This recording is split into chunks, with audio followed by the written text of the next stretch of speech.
Looking over the sideline. New head coach this year, Jody, was very successful at New Mexico Military. There's the snap.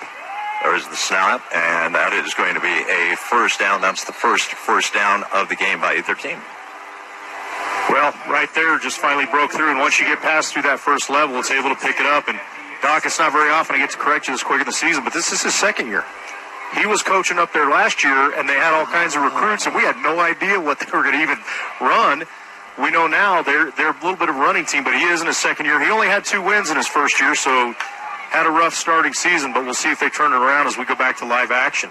Yeah, I stand corrected. There's the snap, and they are going to hand off, breaking right up the middle, and there is running back is going to keep his feet moving, Jody. He's going to turn what should have been a 3-yard gain into at least a 6-yard gain. Well, give Highlands credit. They're doing a nice job of getting a helmet on a helmet and just opening up a wide enough hole that he's able to slip through. We're getting hands on him, but we're not able to wrap him up or grab him enough to bring him down. So they put themselves into a nice 2nd down and 4 situation. And at some point, you know they're going to throw the ball because it's kind of like what we do. They lull you to sleep, and then when the defensive backs keep thinking run, all of a sudden they pop you for a big one. 8:43 to go in the first quarter. No score if you're just joining us. 2 wideouts to the right, no wideouts to the left.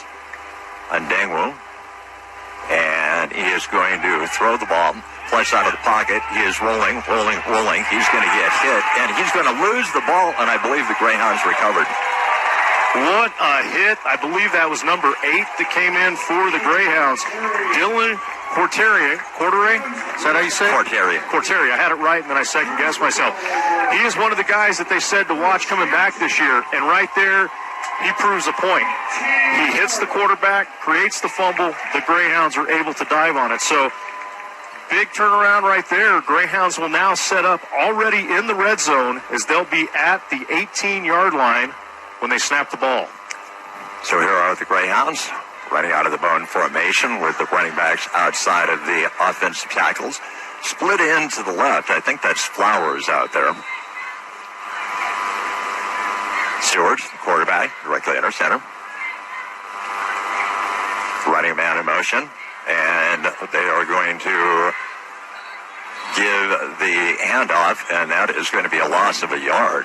Yeah, it was a quick handoff to Nicholas Harper. And, Doc, going back to that last play, that was the first pass attempt of the game for him. Probably not going to make him want to pass it too much, but the way that happens is the secondary just shut the receivers down. He had nowhere to go. Nope. The new defense. Okay, 2nd down 11 for the Greyhounds. Stewart directly under center. Running a man in motion. When we were getting a handoff, there's going to be a fullback dive, and this time Harper is going to get to the 15-yard line. That's going to bring up a 3rd down and 7. So 3rd and 7 here. Makes you wonder if we're going to finally see a Greyhound pass right here. Maybe a little rollout pass option. 3rd down and 7. So Stewart is directly under center. Split end left, split end right.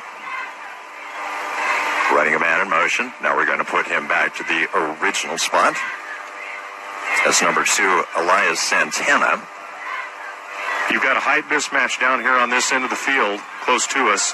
We are going to pitch out at the last second, and they do a really good job of fighting off a block. Give credit where credit is due. Number 2 for them, Zamorian Harper made a big play. I think we'll probably try a field goal. We will, and unfortunately there, if we would have gone with the first handoff, he actually had a little bit of a hole and had a better chance of getting that first down, but we run the little option pitch out there, unable to get to the first down. We do get inside the 15-yard line, so here we go, setting up now for a 31-yard field goal attempt. Caden Bell was the kicker 2 years ago, was injured last year. There's the snap.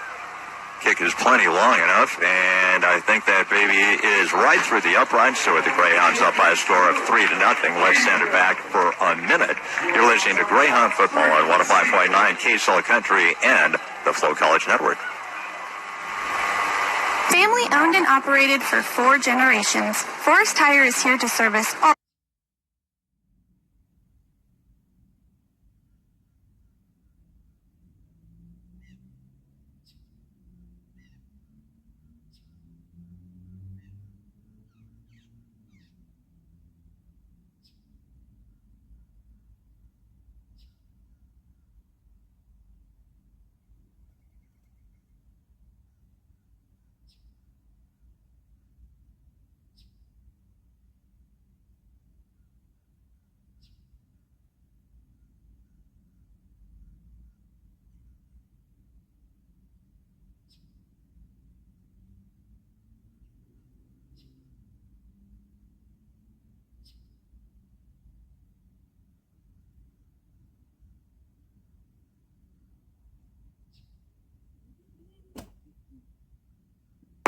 and country. Your voice, your sports, your community. The game is on Global One Media's group of radio stations. And on the app, search Global One Media. We're back. You're listening to Greyhound Football on 105.9 K-Stella Country and the Flow College Network. Doc Elder and Jody Bailey broadcasting live from Steve Loy Family Foundation Stadium as part of Global One Media's community commitment. Greyhounds would like to have gotten 7, Jody, but they'll settle for 3. Yeah, they start out with the lead here, but if you came ready for a full-born aerial attack, there's no Air Coryell out here at all. We've had every play pretty much be a run play, and a total of 16 yards gained in the first half of this first quarter. Caden Bell booms one, and that is going to go through the back of the end zone, and so it will be a touchback for New Mexico Highlands. So college still has the traditional kickoff.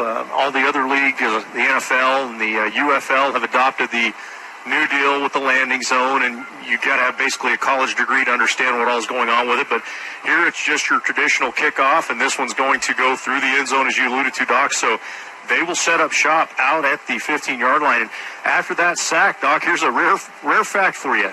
They have a first down with a total of 3 yards. Yep. The only way that happens is if there was a sack. So here are the Cowboys, 2 wideouts to the right, 1 wideout to the left. Back in the shotgun is Ndengwu. Running back wide on his left side. Running a man in motion. There's the snap. And they are going to hand off, and that is going to be no gain. Thought maybe one of the Greyhounds got a little bit of a head start, Jody, but he fortunately managed to balance himself. Yeah, he moved, but the defensive side of the ball can move. It's the offense that can't. He did not go into the neutral zone, so they were okay there. And that's right where the play came to, is just a quick run up the middle. Greyhounds were able to stack him up this time instead of letting him get through that first level. Now it sets up a 2nd down and 10, although they have not moved the marker on the other side to represent 2nd down. Split end to the left, split end to the right. Running a flanker in motion over to the slot left, and they are going to run. Looking, thrown on the go. Man is going to be open, and that ball is going to be overthrown. Well, they took their shot right there, and this time he had a little bit of time, but credit number 3, Raheem Ross, was able to get down there and stay in the hip pocket of the receiver. Ball was thrown a little bit too deep. I'll tell you what, though, if that receiver would have had one more step, that had a chance of going to the house. So they were able to dodge a bullet there, and now it sets up a 3rd down and 10. So far, the Greyhound defense has stepped up and responded. Let's see if they can do it again and get off the field here and put the Greyhound offense back out. Yeah, Kelly Lee was very high on Raheem Ross. Thought he had the potential to be a very, very good safety.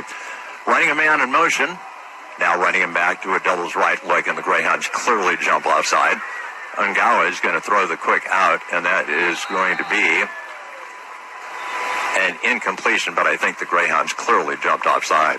So that'll put it to a 3rd down and 5 because, yes, he was clearly offside. So either credit the Highlands quarterback with changing up his cadence or get on our guy for just being a little bit too jumpy. But either way, 3-5 yards for the Cowboys. So here they go. They will go out to the 30-yard line and set up for a 3rd down and 5, which is much more manageable than a 3rd down and 10. 5:49 to go here in the first quarter. 3-0 in favor of the Greyhounds who were just joining us. Split end to the left, split end to the right. Ndengwu, the quarterback, is going to be back in the shotgun. His running back is right beside him on the left side. Greyhounds going with 3 down linemen. Waiting for the snap. There it is. Ndengwu looking to throw. Steps out, throws across the middle. The ball is going to be tipped, and the ball is going to be picked off by the Greyhounds. Yeah, if you're the quarterback right there, you just cannot force that ball, and that's exactly what he did. He threw it into heavy traffic. Ball ricochets straight up in the air, and on the second drive of the evening for the Cowboys, it ends up in a turnover.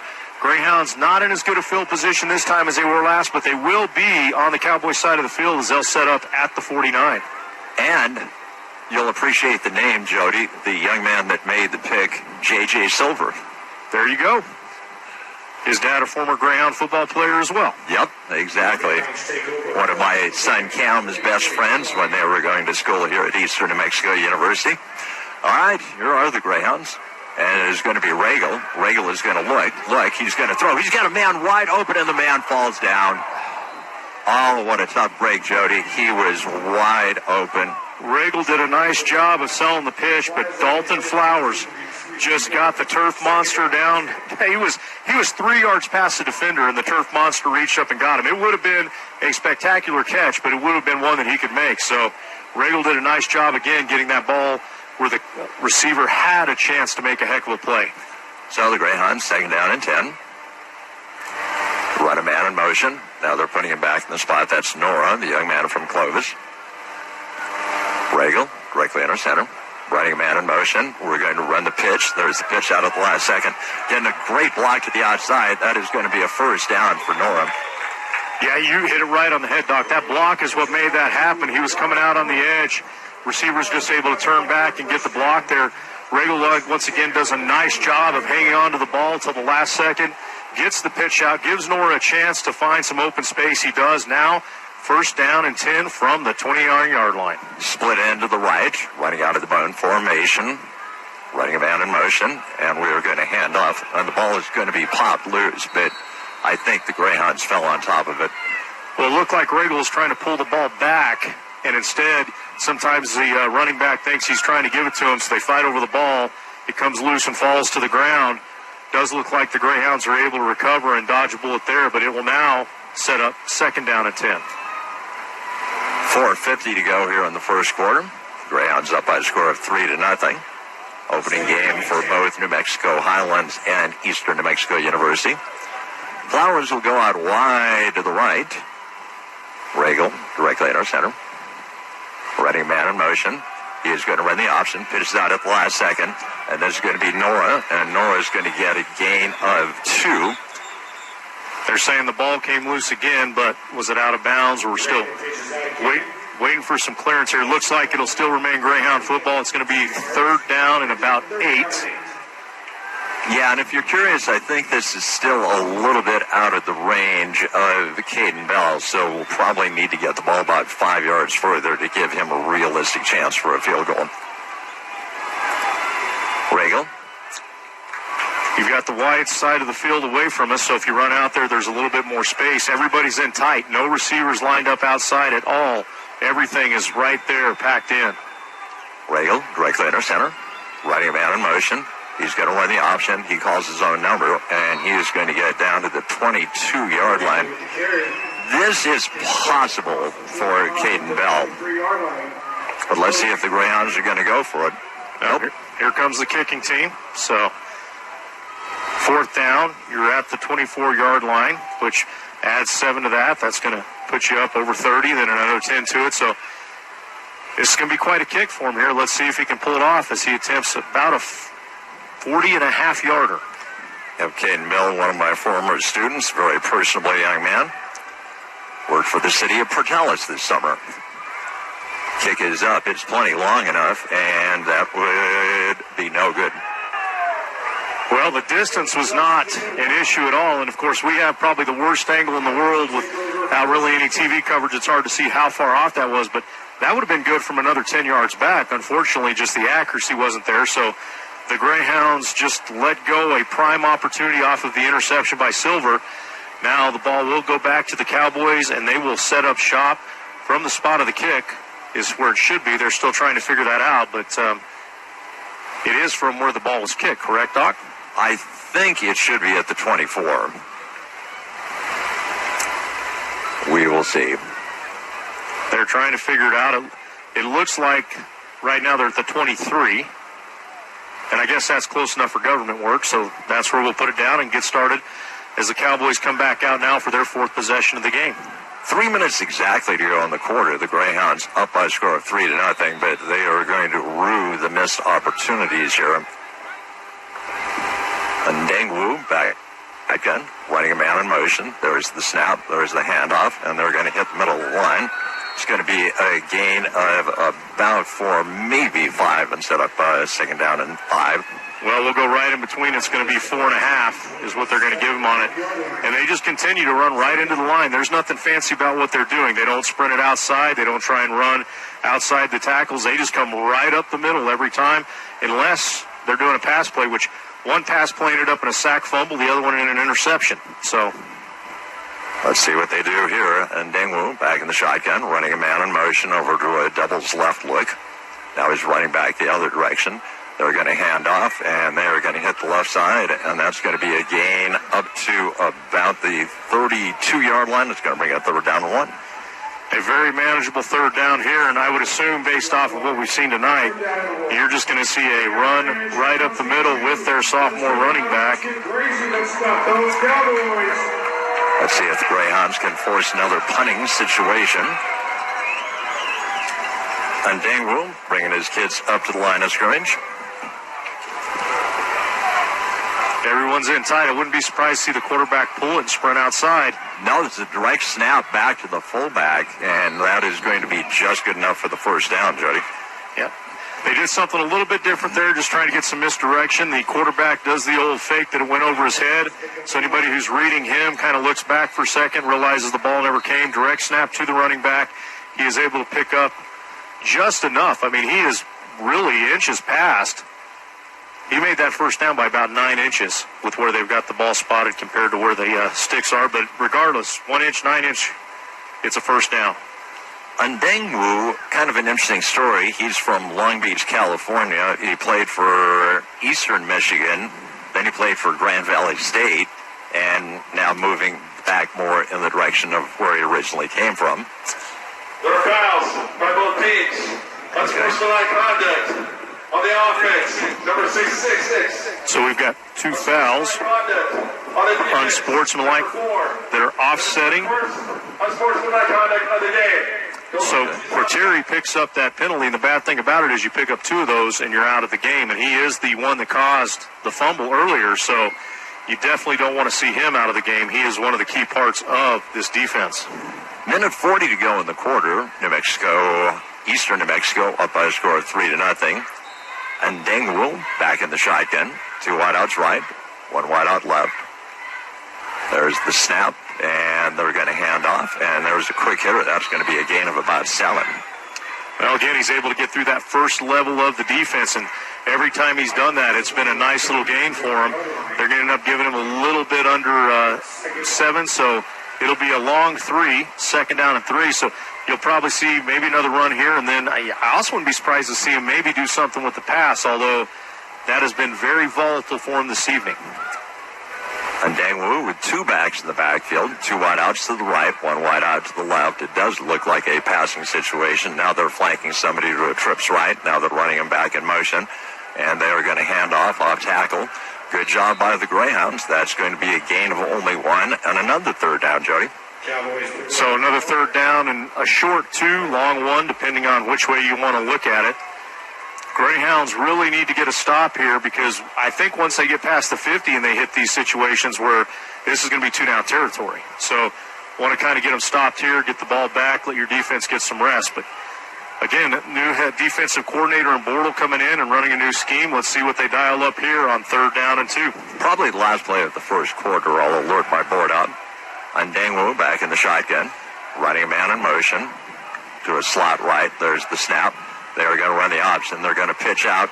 They're going to hit him, and they are going to knock him down at the 40-yard line. So, Jody, that will be the last play of the first quarter. So with the Greyhounds up by a score of 3-0, let's send it back for a 60.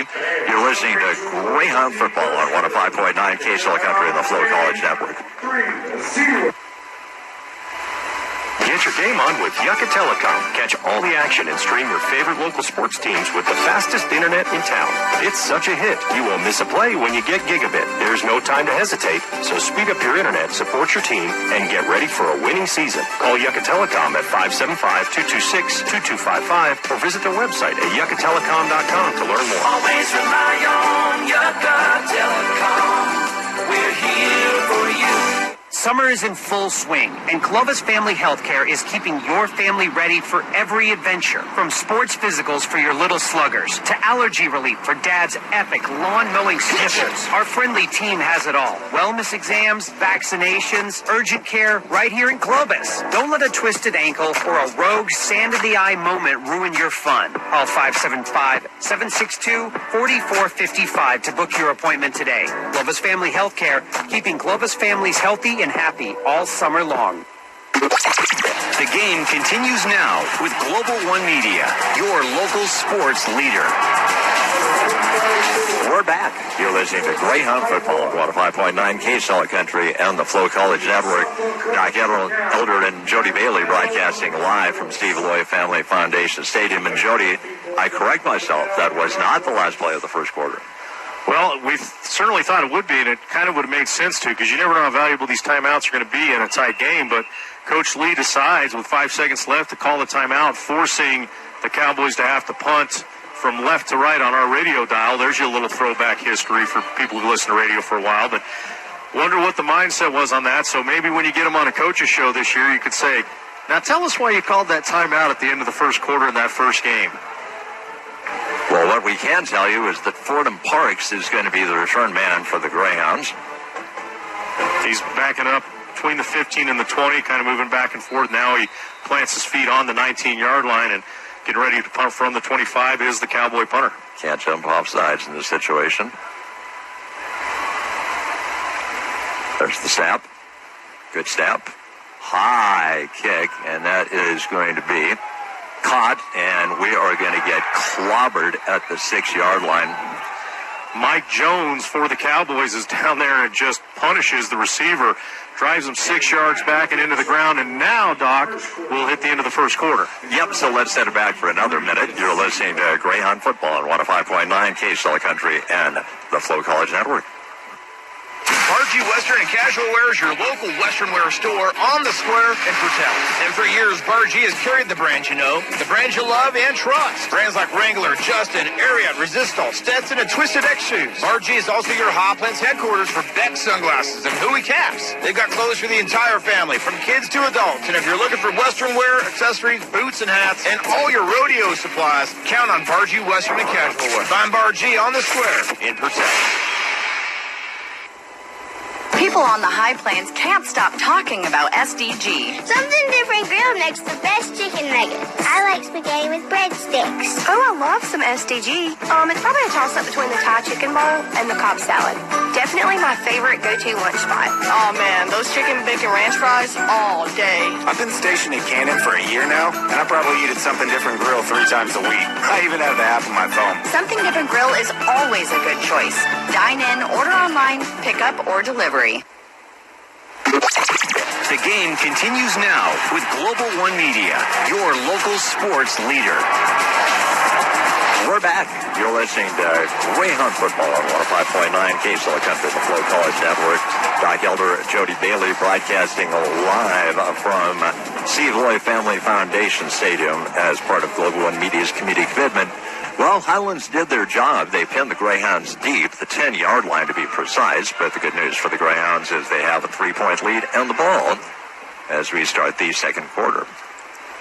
Greyhounds start out with Regal as the quarterback. Running man in motion. We're going to hand off. That is going to be a fullback dive, and that's going to be a gain of about 3 on first down. So a little bit over 3 there, but if you tuned in hoping to hear an offensive explosion, sorry to disappoint. Through the first quarter, both teams have combined for 54 yards, all of it coming on the ground. No passing yards yet in the game as we go back under center with Regal.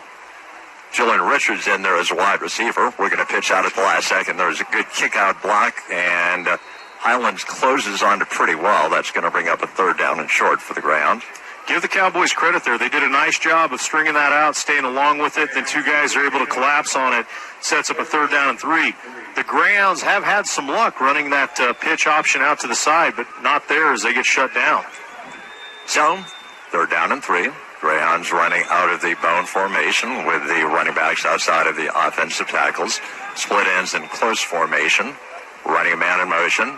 And we are going to call our own number, and I think we barely got it, Jody. It looks like he's going to get that first by 6 inches. He just kind of got in the hip pocket of one of his blockers and followed him on out, able to get across the 20-yard line. So the Greyhounds pick up a 1st down. That's their 2nd one of the evening. And they keep this drive alive. Although it's interesting, when he placed the ball for play, he literally moved it back 6 inches, and it really doesn't look like it's a first where he put it. Yeah, Regal running a man in motion. There's a handoff, and that's fullback dive. I think that's Harper, and Harper with a gain of about 5. Well, we're seeing exactly what we thought we'd see from the Greyhound offense, and that is run, run, run, run, maybe pass, run, run, run. And that's how they've done it for a while, Doc. One of the leading teams, they were the second leading team in the nation last year when it came to rushing yards per game. Number 32 for the Greyhounds is going to flank out wide to the left. That's Jonathan Carter. Now we're going to put two men over to the right. Regal, hands off, and that is going to be Harper, and Harper's got a gain of 2. That's going to bring up a 3rd down and 3. So it's going to be 3rd down again. At least it's a short yardage. Looks like almost a 3rd and 2 here, Doc, right. as they'll be at the 28-yard line. I'd like to think the Greyhounds could pick up 2 yards with 12:40 to go in the first half, up by a score of 3-0. Well, they're averaging 3.4 a play, so you would hope they can keep that average. Regal, directly under center. Running a man in motion. He is going to call his own number, and Regal is going to get the first down all the way up to the 36-yard line. Well, it looks like they're going to mark him knee down at the 33, but it's still good enough for a first down. You are correct. So the chain gang moves again, and here's that methodical Eastern offense. I do like the change-up of Regal pulling it and then handing it off and pitching it out. Keeps the defense guessing a little bit. Jerry Gomez in there at wide receiver. He actually played for Kelly Lee in high school. 12 minutes exactly to go in the first half. The Greyhounds up 3-0. The Greyhounds are going to run the option. Regal faked the handoff, and he got a gain of maybe a yard. Regal tried to find some room on the outside, but it just kept closing down on him everywhere he went. So now you're getting off schedule. Is where they're marking the ball, they're giving him no gain, although the official across the field, okay, they did move it up there. Okay, so he does have about a half a yard gain, so it'll be 2nd down and long. It's going to be about time to dial up a pass here, Doc. Yeah, you got Gomez to the left, Flowers to the right, Regal directly under center. Harper, the fullback this year, running a man in motion. Fake the handoff, looking, throwing, man's going to be open, and that is going to be an almost catch. It was off the fingertips of Elias Santana. That was good defense on the part of Highland. Great defense. You'd like to see Regal put that out there just a little bit further, but man, he had a chance to make a circus-type play. Kind of reminds you of a highlight reel if he pulls that one in, because it would have been off of the back of the helmet of the Cowboy defenders. He just had, as you alluded to, great positioning on that defensive stop. So the Greyhounds face a 3rd down and 9. They're bringing men up to the box. Running a man in motion. Regal flushed out of the pocket, and Regal is going to be sacked all the way back at the 25-yard line. Boy, didn't get much time there, and the Greyhounds 2 passes in a row and went the wrong direction. But, boy, they've had a couple of big opportunities. Flowers tripping on the first one, and then just great defense on the second one. Can't pick up that big pass play. So, again, here we are 5 minutes into the second quarter almost. 0 passing yards in the game. Travis will be the punter for the Greyhounds. Highland should get pretty good position here with 10:30 to go in the first half. Turner setting up at the 28-yard line. We're going to be kicking from the 13. Travis gets the snap. Line drive. That is going to be a fair catch, and it is going to be caught at the 39-yard line. So Highlands does have really good field position. Jody, I wouldn't be surprised if they do a media timeout in this situation, because there have not been many media, but nope, we're just going to keep it live here. So, Jody, next week the Greyhounds take a trip to Colorado and have a game against Colorado Mesa on September 6th. I will be up there broadcasting that. Well, let's hope they go in there 1-0 versus 0-1. Defense has done a nice job so far tonight. They've held the Cowboys to 20 total yards. So let's see if they can continue that pattern as they set up shop at the 39-yard line. 2 wideouts right, 1 wideout left. And Dengwu. There's the snap. He is going to roll right. Looking. There's the pitch. And they are going to hit the running back behind the line of scrimmage and throw him for a long loss. Well, I think that play got thrown off timing, and Dangu got the ball and was juggling a little bit, and then he almost kind of panicked. He really had another 10 yards to run before he had to make a decision on the option, but instead he pitches it out, which makes it easy game for the Greyhound defense. They're able to hunt. They go take down the back in the backfield. That's going to be a loss of close to 5 yards, so 2nd down and 15 is what we've dialed up now. 9:45 to go here in the first half. The Greyhounds up by a score of 3-0. Ndengwu will put 2 wide outs to the left, 1 wide out to the right. Young man from the LBC.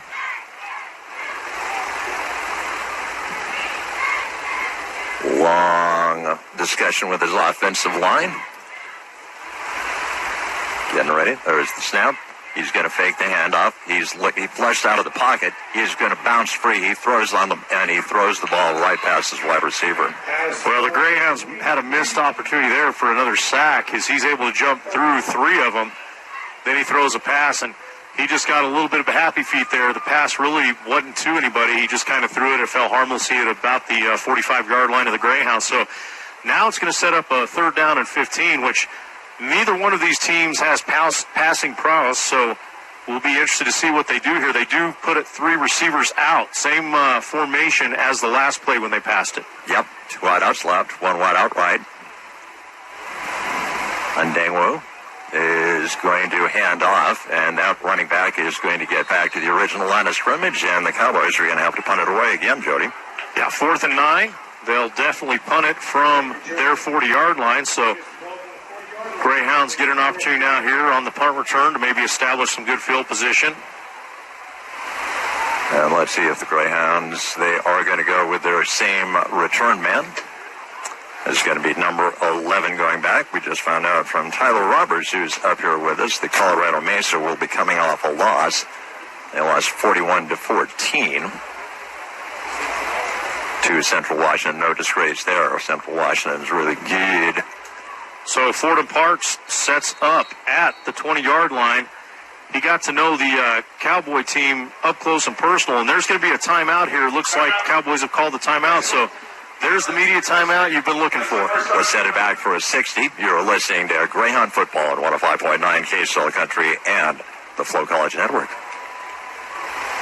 Eastern New Mexico University and the City of Portales invite everyone to join us for the 3rd annual Rally on Main, sponsored by J.P. Stone Community Bank on Friday, September 12th from 5 to 10 p.m. at the RCEC Plaza on Main Street. Bring your dancing shoes as this year's event features local Hispanic bands, Risona Ancia and Grupo Rosa Blanca. Visit enmu.edu/Rally on Main for a listing of all the family fun entertainment. Join ENMU and the City of Portales as we celebrate the university and the citizens of Roosevelt County.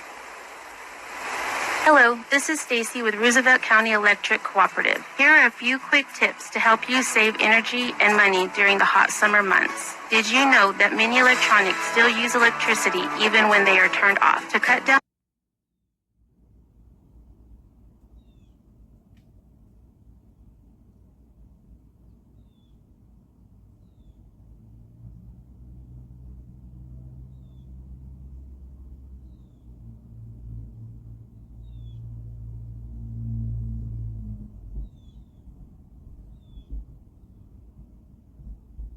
Sports Game with Global One Media, your local sports leader.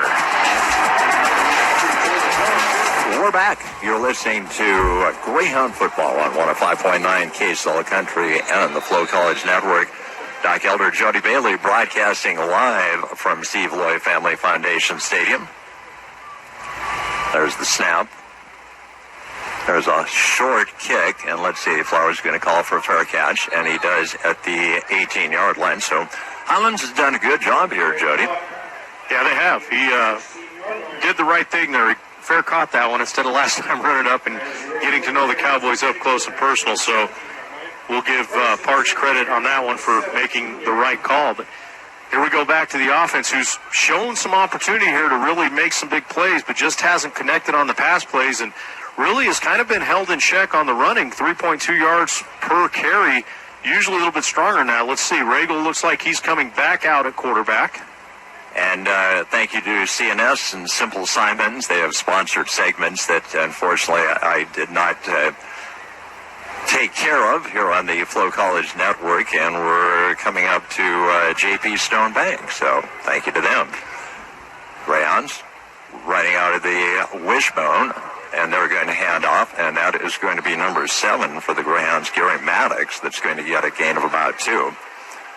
So that was a different formation. Yeah, and they tried a little misdirection. Regal rolled out, kind of acted like they were running the option. Then he slips it into the belly of the running back. And you alluded to pickup of 2 yards. Not really what you want to see on first down, but here we go back. Regal under center. Regal running a man in motion. There's the handoff to the fullback. Fullback is going to keep rushing and is going to get to about the 24-yard line. So it's going to bring up a 3rd down and 4. And you got to like to see that Owens just continues to push his legs and continues to push, and is able to pick up about 3 more yards after contact, puts it into a manageable 3rd and 4. Let's see if the Greyhounds can pick this up. They're shifting 2 guys over to the right. Regal is going to hand off, and they do a great job. They are going to stop us short, Jody. Yeah, Cowboys just converge on that and shut it down right away. So the defensive battle continues. Greyhounds will go 3 and out.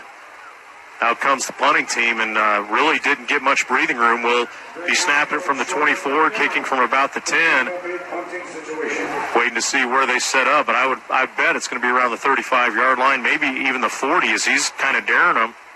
That's Mike Jones, number 1, all the way out to the 40-yard line. So he's expecting a fairly short kick here.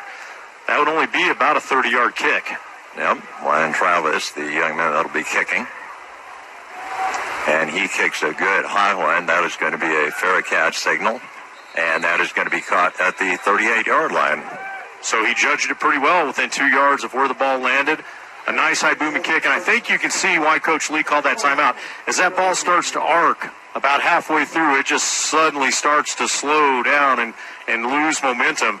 And that's making for some short kicks into the wind. You almost want to see the Australian-style kicker where they run to the side and kick it low and let it roll for a while. But that is not the style of kicking we have here tonight. So here come the Cowboys. They will set up shop at the 39-yard line. And you rue the opportunities the Greyhounds had early where they forced 2 turnovers and only got 3 points out of the equation. And Dangwoo back in the shotgun. He's got 2 backs in the backfield with him. There's the snap, and they're going to hand off, and the running back is going to break off 1 tackle, but then he's going to be thrown for a loss. Doc, I don't think he broke off a tackle. I think he ran into the backside of one of his blockers and bounced off. It looked like a pinball. Bounced off and started to take it outside, but give the Greyhounds credit. They're able to get unlocked from their block, be able to get out there, and now, like they did on the last possession, a loss on first down to put them down into 2nd and 13 or 14. 6:10 to go here in the first half. The Greyhounds up by a score of 3-0 on New Mexico Highlands. And Dangwoo back in the shotgun. 2 wideouts left, 2 on us right. First time they've run this formation, Jody. There's the snap, and they're going to hand off on the counter. And that is going to get back to the original line of scrimmage.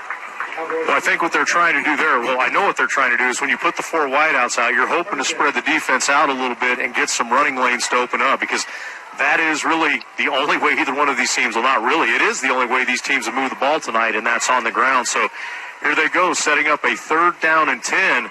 Can the Greyhounds also return the favor and get them on a 3 and out? You know, the running back in this situation is Mason Peterson, a young man from Philadelphia. 2 wideouts left, wideout to the right, flanker in the slot left. There's the snap. They're going to look. They're looking. They're going to throw the ball down the field, and it is going to be pass interference. That is a tough call on Patton. Yeah. He looked like he was just running step for step with him. Maybe needed to turn his head a little bit sooner, but he did turn his head. It's going to be a tough break for the Greyhounds because I thought he had it defended well, but my opinion doesn't matter, and it is going to be defensive pass interference, which will result in a first down. Now, unlike the NFL, this is not a spot play, so they'll just get the yardage, but it will set them up first down and get them close to the Greyhound side of the field. 15-yard penalty. Yep. First down. And it is 15 yards, so they are actually in the Greyhound side. 46-yard line is where they'll set up, and that is just a tough break. I thought he had good defensive position. Maybe just turn your head a little bit quicker. That doesn't happen, but 5:07 to go here in the second quarter. and Highlands has finally made it across the 50-yard line with only 20 yards of total offense. Yeah. Been a defensive struggle par excellence so far. Highlands up to the line of scrimmage, and Dangwu with 2 backs in the backfield, 2 wideouts left, 1 wideout right. There's the snap, and he is going to fake the handoff, throws across the middle, and that is going to be a catch and down to the 22-yard line. Boy, give him credit there. He just put that ball right where it needed to be. The defender's back was turned. The offensive player was able to turn around, just reach out and grab it. I think that was the running back out of the backfield that got it. That was number 5, I believe, Mason Peterson. He makes a huge play right there, doubles the yardage total for the Cowboys tonight, and sets them up just outside the red zone at the 22-yard line. 2 wideouts left, 1 wideout right. There's the snap. They are going to do the pitch out, and they are going to break a tackle. That should have been no gain whatsoever. It's a gain of actually 4. Does a nice little just juke move right there and is able to get the first defender to fly by him, and then he picks up, as you alluded to, about 5 yards before we're able to close down on him. So Cowboys finding a little bit of rhythm here and kind of have the Greyhounds on their heels with 4:15 to go here in the quarter. And Dangwu back in the shotgun, 2 wideouts left, 1 wideout right. 2 backs beside him. Waiting for the snap. There it is. They're going to hand off. They're going to hit the middle, and that is going to be second effort getting down close to the first down. Boy, that was a tough run by the running back. He just put his head down and just barreled over a couple people, able to pick up more yardage, get a first down. They are now inside the red zone as they will set up at the 12-yard line. Yep, Highlands has a chance to get their first lead of the ball game, or at the very least tie it up here. Highlands is going to put 2 wideouts to the left. And Dangwu back in the shotgun with 1 running back. I think that's Valetti. Waiting for the snap. There it is. They are going to hand off. Valetti cuts off tackle, and Valetti is going to get all the way down to the 7-yard line. So Valetti starting to get his sea legs under him, if you will, starting to pick up some big chunks of yardage when he gets the ball. Greyhounds really need to get a stop here, keep this at 3-3 and get a chance to maybe score, but the clock continues to run. We're going to be under 3 minutes when this next play is snapped. Greyhounds, again, only a 3-point lead, and they are definitely threatening to put it in the end zone right here. And Dangwu back in the shotgun, 2 wideouts to the left. Running a man in motion. There's the snap, and they are going to hand off, and that is going to be ball pops free, and it is going to be picked up by the Greyhounds.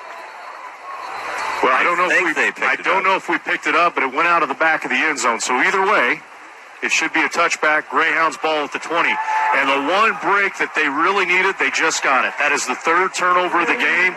Again, the running back just runs like a bull in a china shop. He was not going to be stopped. But sometimes that drive can get you because you get held up, and then somebody comes in, puts a helmet or a hand on the ball, pops it loose, and it flies into the end zone. And again, whether we got possession or not, or went out of the back of the end zone, the result should be the same, although the officials are huddling up to talk about it. Yeah, either way, it should be out to the 20. Referees. We have a fumble in the field of play that was never possessed, that went out of the back of the end zone. The results are a touchback. Yep, you're exactly right, Jody. We never picked it up in the field of play. So it is a touchback, and let's see if the Greyhounds can capitalize and at least put together a time-consuming drive here. So 2:37 to go. You at least want to pick up a couple of first downs and go in with the lead after you avoid that just huge opportunity for the Cowboys. But you'd really like to see a big play to get some points. Regal, the quarterback, he's going to run the option. There's a pitch out. There's a good block to the outside. And that is going to be a gain of about 7 on first down for the Greyhounds. Good run by number 6 for the Greyhound. Number 5, Norham. So that'll set up a 2nd down and about 3. Nice little pitch out there. Again, Regal does a nice job of kind of reading the defense and getting it out at the right time. And then Nora does the rest. He picks up a couple nice blocks, and here we go. Set it up down at 2nd and 3. Gonna hand off, and that was a great job by Harper. Harper would have been tackled behind the line of scrimmage, but he did a little juke step, and Greyhounds pick up the first down with 2 minutes to go, up 3-0 here in the first half. And I think we've got the timeout, don't we, Joe? Yeah, the 2-minute warning, a change in college football a couple of years ago. They now honor the 2-minute timeout. It is not a warning, so it'll be immediate timeout, Doc.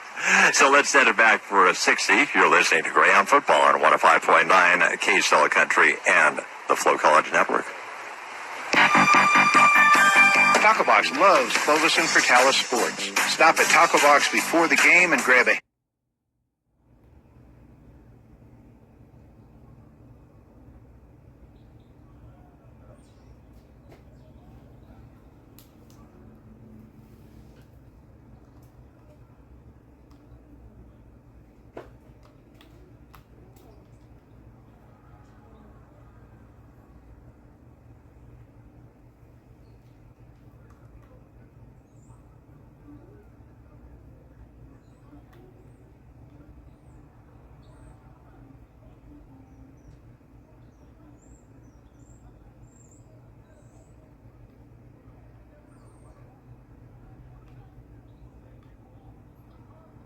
Dora, Floyd, and surrounding areas. Open Monday through Friday, 7 to 5:30, Saturday, 7 to 12. 300 West 1st Street in Portales.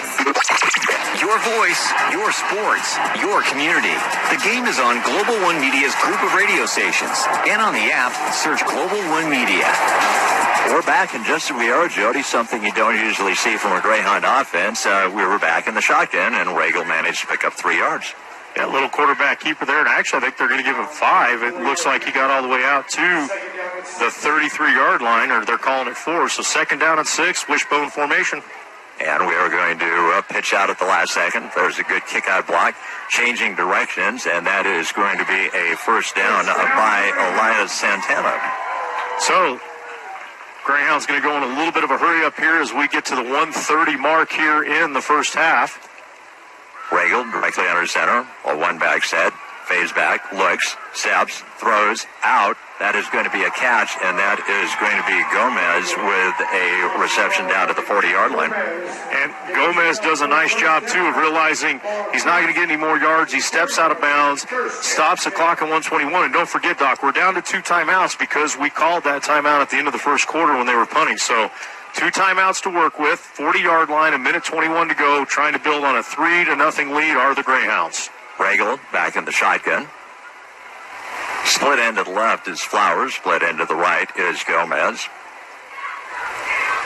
Running man in motion, and we are going to do the pitch at the last second. That's going to be Santana. Santana gets to the outside, puts a juke step on, still on his feet, and finally is going to be dragged out at the 23-yard line. Well, the play that happened there was the play that didn't happen. I believe it was Santana. I'm not sure. I tried to make out the number, but he had a chance to make a block, and if he would have done it, it would have been a block in the back. But he pulled up and just created a little interference, so we're able to get around it and get a big gain. But sometimes it's a thing you don't do that makes a difference on a play. 1:12 to go. Greyhounds running a man in motion. Regal fakes the handoff, throws across the field, and that is going to be a catch down to the 15-yard line. That was number 88 for the Greyhounds that made the reception. That is Dathan Urey from Melrose. So Dathan Urey gets a big catch right there. Again, Greyhounds in hurry up. 54 seconds left, and they're lined up. The officials are holding them for substitutions. Now he steps out of the way. Regal. Got a run option. Pitches out. There's going to be Santana. Santana spins. Santana's still on his feet, and Santana is going to be taken down at the 8-yard line. I don't know if you could say still on his feet. He was about 3 foot taller than everyone else because they picked him up, and he was in a pile of humanity just getting driven back. So, as you said, forward progress will be stopped at the 8. 36.8 seconds left. Greyhounds take one of their 2 remaining timeouts. So, let's set it back for a 60 on the legal ID. You're listening to Greyhound Football on 105.9 and the Flow College Network.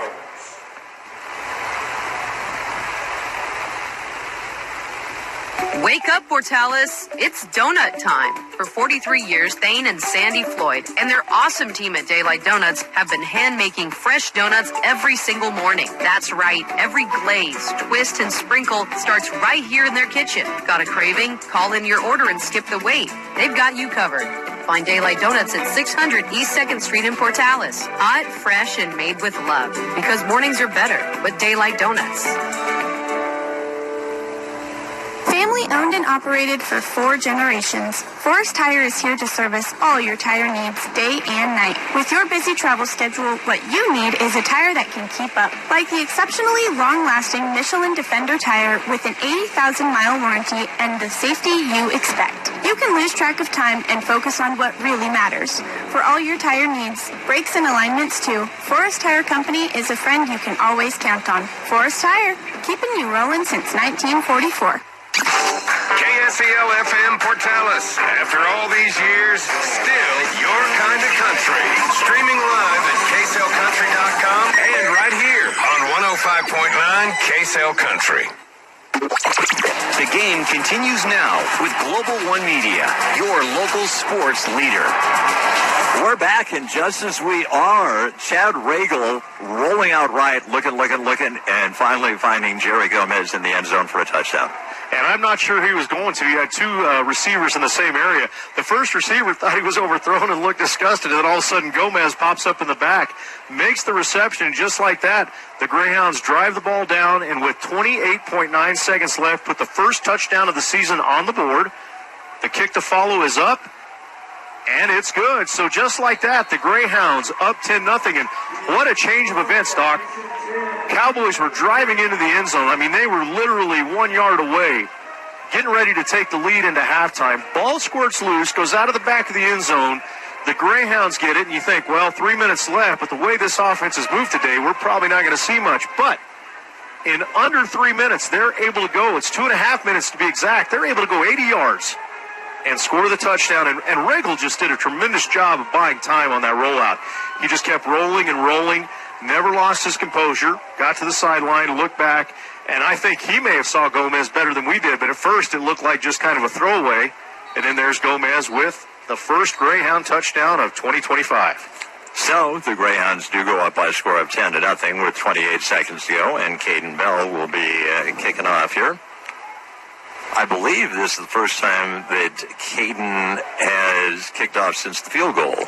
That is correct. No, he kicked off to begin the game. I'm sorry. That's right. So, third time.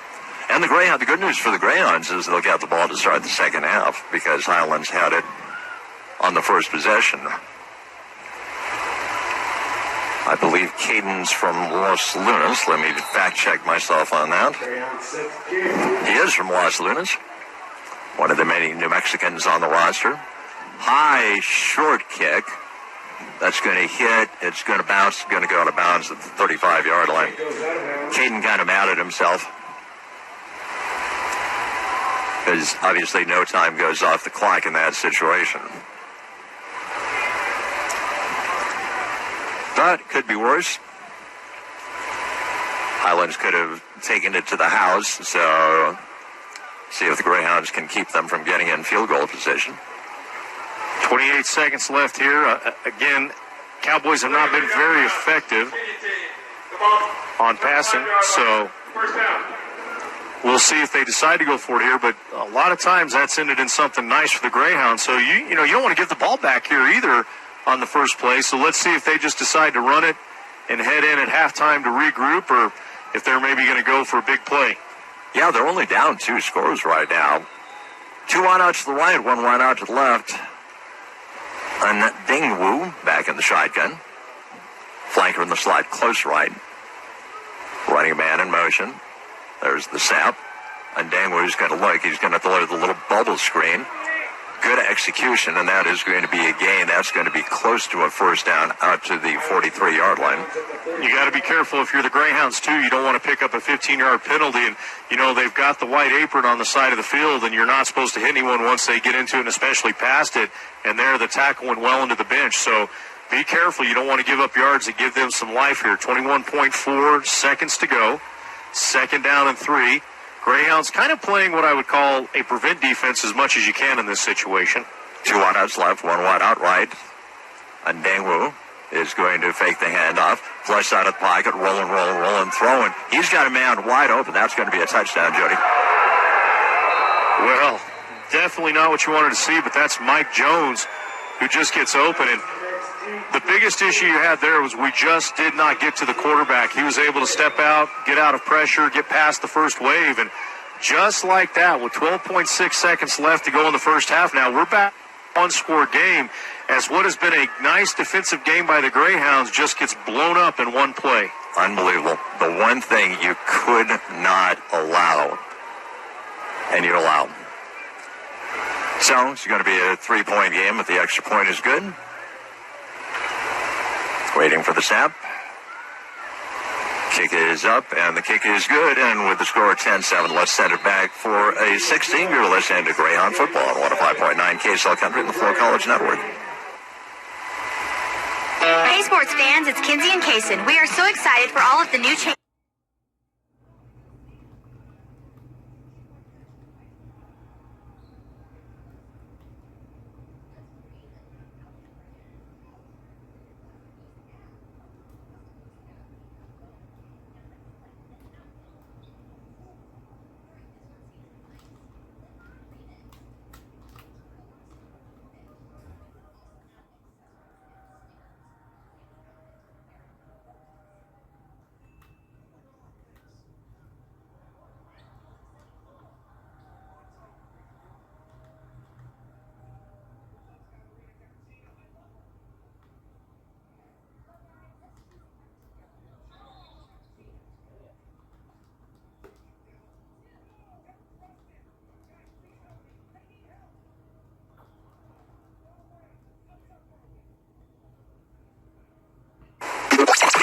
The game continues now with Global One Media, your local sports leader.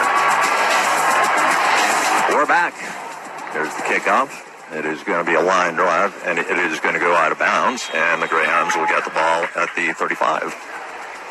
Well, you just saw what they were able to do in about 20 seconds from the 35, so let's see if the Greyhounds can do something in 12.6 seconds.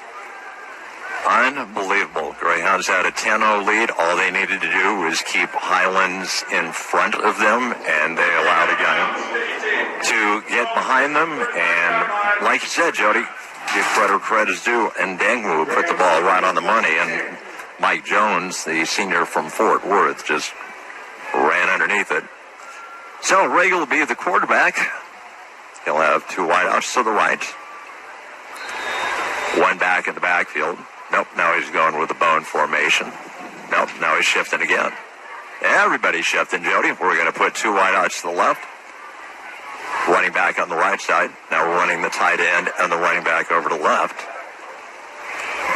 And we're going to hand off, and that's going to be Harper. And Harper's going to get to the 40. And that will probably be it for the first half. It is. There is a timeout by Highlands, so Highlands. We will have one more play here. I guess they're hoping something happens. Yeah. But second down and 5, I'm sure the Greyhounds will just run the ball again. Yeah. But you never know. I mean, one turnover away from them being able to have some magical do that happens. And after what we just saw, anything is possible. Yeah. And just what a change of momentum. It looked like the Greyhounds were going to lose the lead as New Mexico Highlands was running the ball into the end zone, but the ball got popped loose. Greyhounds got it at the 20, drove the ball the length of the field, got a touchdown with 28 seconds to go, and then they kicked the ball out of bounds, so no time came off the clock. Highlands got the ball at the 35. They completed one pass to the 42-yard line and then a 58-yard pass for a touchdown. So that's why the Greyhounds lead 10-7 here with 6 seconds to go. And now I think the Greyhounds are just going to go into a kneel formation. Well, and while they're doing that, Doc, let's talk a little bit about last year. We've talked about this off air, but last year when the Greyhounds had some things go against them, they kind of had a meltdown. And the third quarter was a struggle. So we're going to see what this team is made up of this year, because they got punched in the mouth. You know, Mike Tyson says everybody has a plan until you get punched in the mouth. Well, we had a plan. We got punched in the mouth. Let's see what we come back out with. Is we're going to come back out here in the second half, and instead of being up 10-0, it's a 10-7 ball game. So let's send it back to the station for 4 minutes commercials. Then we'll come back with the halftime show driven by CNS. You're listening to Greyhound Football on 105.9 KSL Country and the Flow College Network. Summer is in full swing, and Clovis Family Healthcare is keeping your family ready.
And to make it even worse, Jody, we picked up a holding penalty, and so now it is first down from the 5-yard line instead of the 10.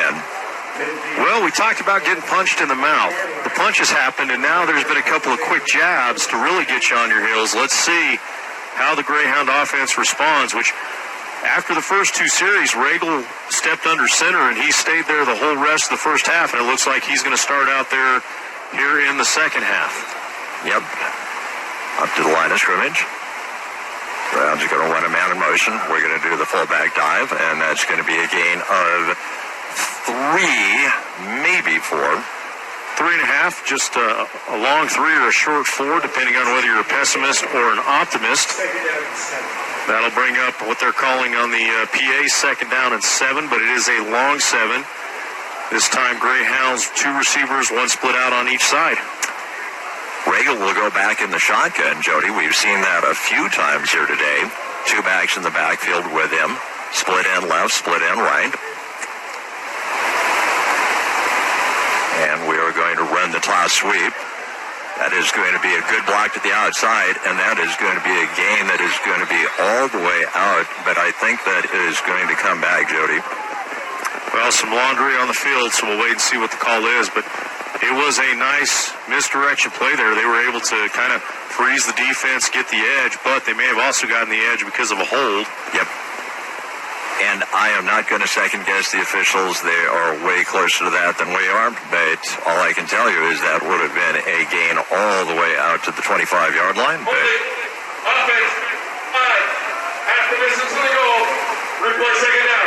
And unfortunately, Jody, that was the block out on the perimeter, so. Yeah, that was Nora that got flagged there. And the Greyhounds are going the wrong direction now as they're at about the 3-yard line. Yep. Second down and 11 with 14 minutes to go here in the third quarter. The Greyhounds up 10-7.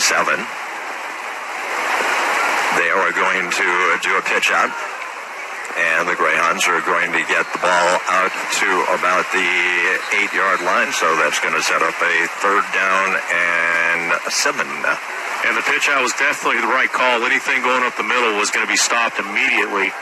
So good call there by Regal to go ahead and do the pitch out. Ball gets out now, as you just alluded to about the 8-yard line, but it's a long third down, and this is not how you want to start this third quarter, Doc. Nope. Chad Regal directly under center. Changing things up at the line of scrimmage. 13:25 to go in the third quarter. The Greyhounds up 3, running a man in motion. We're going to pitch out at the last second, and they are going to trip up our running back, and that is going to be a loss all the way back to the 5-yard line. Boy, there were a couple times that play could have just ended in disaster, and getting back to the line of scrimmage is about as good as it could have turned out. We almost fumbled the ball on the pitch there, and then just unable to get away from the edge defender. He sets the edge, is able to trip up the running back, and we will be lining up with our heels on the back of the end zone. Got to have a good snap here. If it's high or a little bit off, you got a quick safety. Yeah, Travis cannot take a step back because then he would be out of the field of play. But he gets to kick off, and this is a good one. This is going to go over. It's going to be fielded at the 50. Little move to the outside, trying to change directions, and Jones is going to be hit at the 50 and dropped there. So a 20-yard run for no gain as he just runs back and forth and he gets gang tackled. They will be at the 49-yard line, it looks like. I'm trying to see. Everybody's kind of marked a little bit different, but it's actually going to be the 48-yard line of the Greyhounds. So they're already on the eastern side of the field. Not how you wanted Eastern to start, and if you're a Cowboy fan, this is exactly what you wanted. After the big play at the end of the second quarter, here comes the offense back out. 12:27 to go. Greyhounds lead by 3. Yep, 2 wideouts left. 1 wideout right. Flanker in the slot close right. And Dingwoo back in the shotgun. Waiting for the snap. There is the snap. They're going to fake the handoff. They're going to throw across the middle, and that was right off the fingertips of the wide receiver. Yeah, went right through his hands. He would have had the first down. Didn't pop up like earlier when Silver was able to get under it and intercept it. It'll set up second down and 10. Again, Cowboys trying to make something out of this and really turn this game on its head, going from being down 10-0. They could take the lead on this drive. Yep, and Dingwoo looking over at the sideline.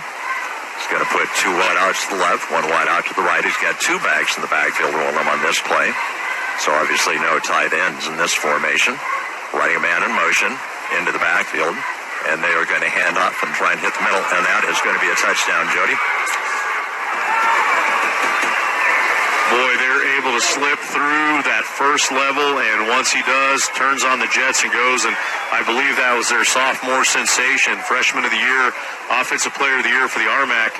He takes it to the house, so a 48-yard touchdown, and just like that, the Greyhounds find themselves down 13-10, pending the extra point, could be down 4.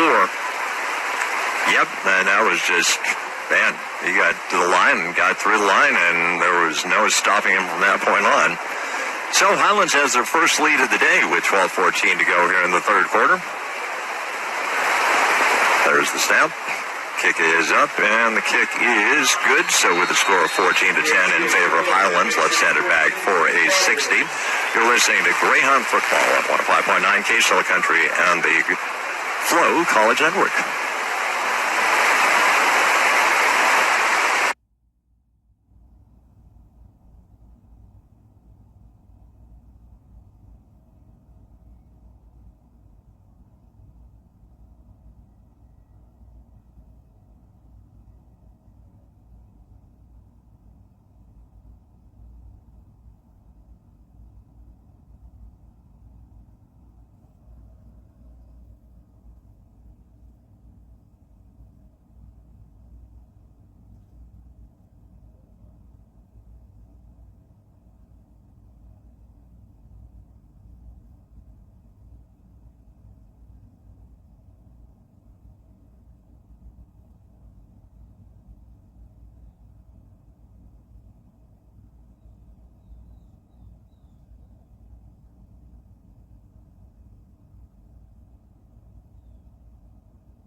Open Monday through Friday, 7 to 5:30, Saturday, 7 to 12. 300 West 1st Street in Portales. The game continues now with Global One Media, your local sports leader. We're back. You're listening to Greyhound Football on 105.9 KSL Country and the Flow College Network. Doc Elder and Jody Bailey broadcasting live from Savoy Family Foundation Stadium as part of Global One Media's community commitment. Just absolutely the way that you didn't want the last 28 seconds of the first half and the first 2 minutes and 46 seconds of the second half to go as Highland runs off 14 unanswered points. Well, let's see what the Greyhounds are made of here. Greyhounds, I think, if it goes into the end zone, will probably just take a knee. And let's see. Nope, it's going to be fielded at 2, so we have to run it out. And there is going to be out to the 22-yard line. So good special teams play by New Mexico Highlands. Well, the returner just read that wrong. He's running down, and he's got a blocker in front of him. And instead of going to the side where the blocker can run interference, he actually goes to the right-hand side. The blocker knocks the defender into him, and he's able to make the tackle. So things are just a little bit challenging here. Let's see if the Greyhounds can get it back together as they take over at the 21-yard line. Second drive here of this second half. Regal directly under center, running a man in motion. We are going to run the option. Regal calls his own number, and Regal is going to get a gain up to the 26-yard line. It's going to bring up a second down and 5. Nice little 5-yard gain there, and just right from the get-go, Regal was going to keep that ball and just get through whatever he could. And so he's able to pick up 5 and give him a nice second down and 5.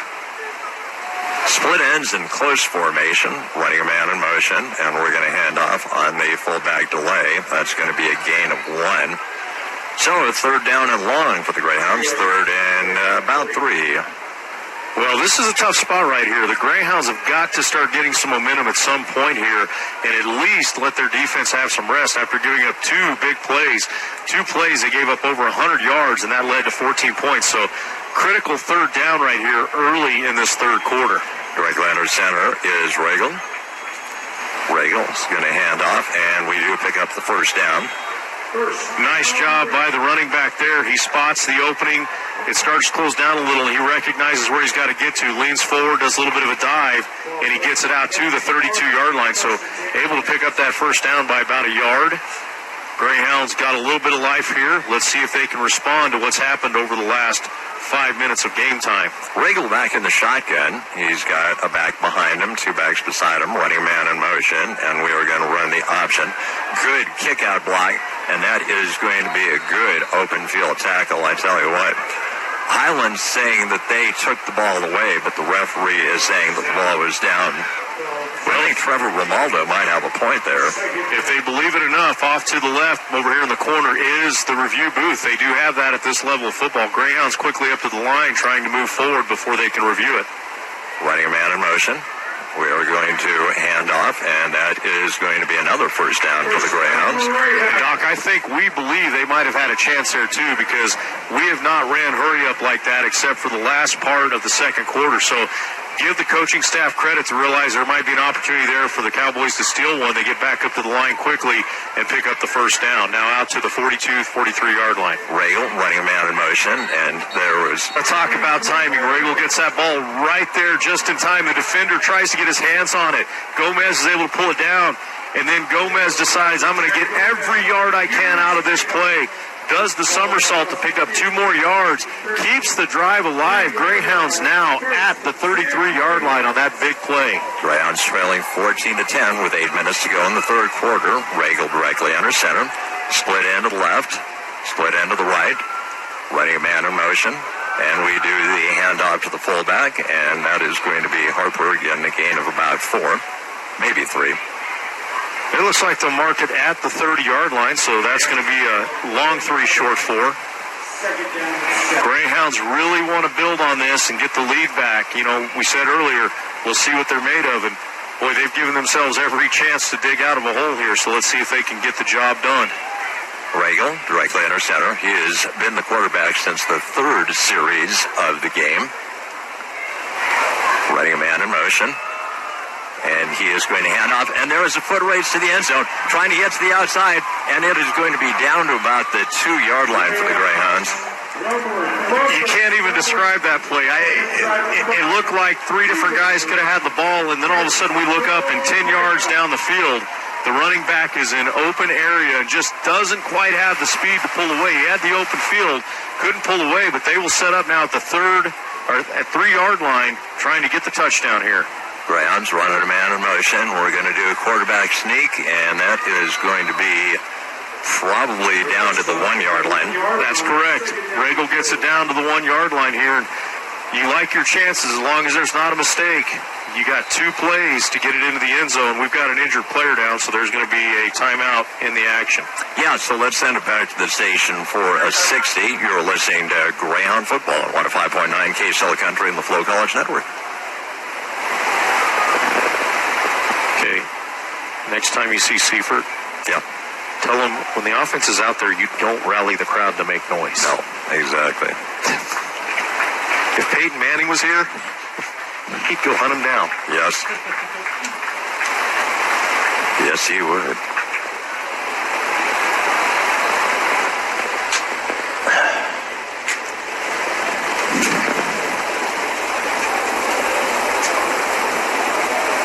Well, here we go.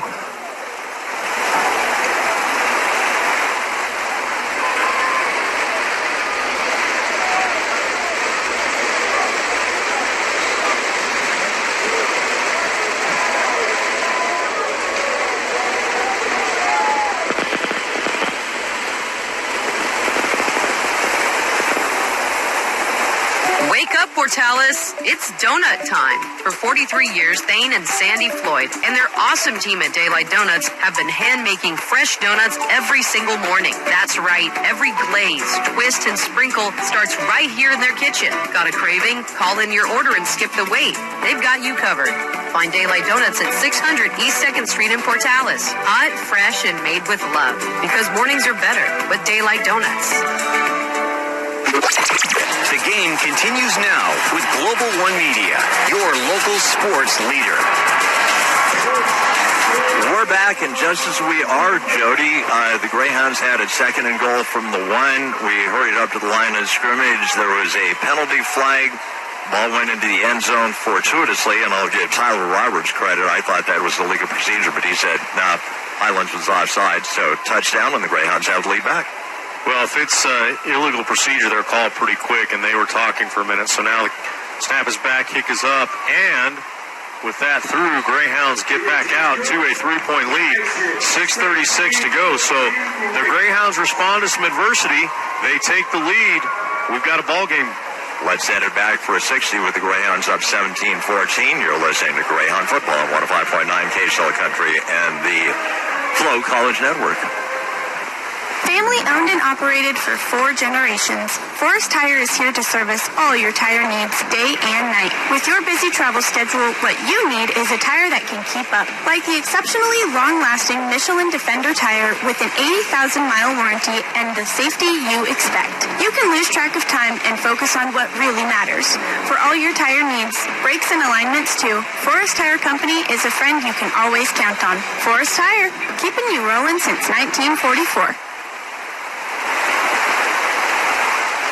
Hey sports fans, it's Kinsey and Kaysen. We are so excited for all of the new changes happening at Creighton's Town and Country in Portales, and now Creighton's at the Fort. Our family is growing as well as our service areas. We now have locations in Portales, Elida, and Fort Sumner. Our heart is feed and livestock supplies, and we have a large inventory of products dedicated to helping you in your agricultural operations. Come browse our clothing, footwear, and accessories. We have a wide variety of styles to suit the country lifestyle as well as modern fashion-forward trends. After all, we are Creighton's Town and Country. You're listening to another live local sports game with Global One Media, your local sports leader. We're back. You're listening to Greyhound Football on 105.9 KSL Country and the Flow College Network.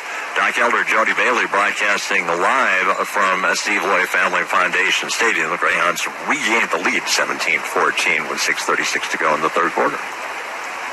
Caden Mello is going to kick it high. He's going to kick it deep. It's going to be fielded at the 1, out to the 15, trying to make a move, trying to get to the outside, trying to break free, and being stopped at about the 21-yard line. Well, they'll set up there at the 21, and you could see the difference in kicking this way. You know, in the first half, those kickoffs were going into the end zone. One of them went all the way through. This one just got held up. He's able to catch it at the 1-yard line, gets it back out to the 21. So, let's see if the defense can respond after the last 2 series, giving up just some brutal plays. One, the long pass play to Jones, and then the other one, the 48 scamper by the sophomore sensation.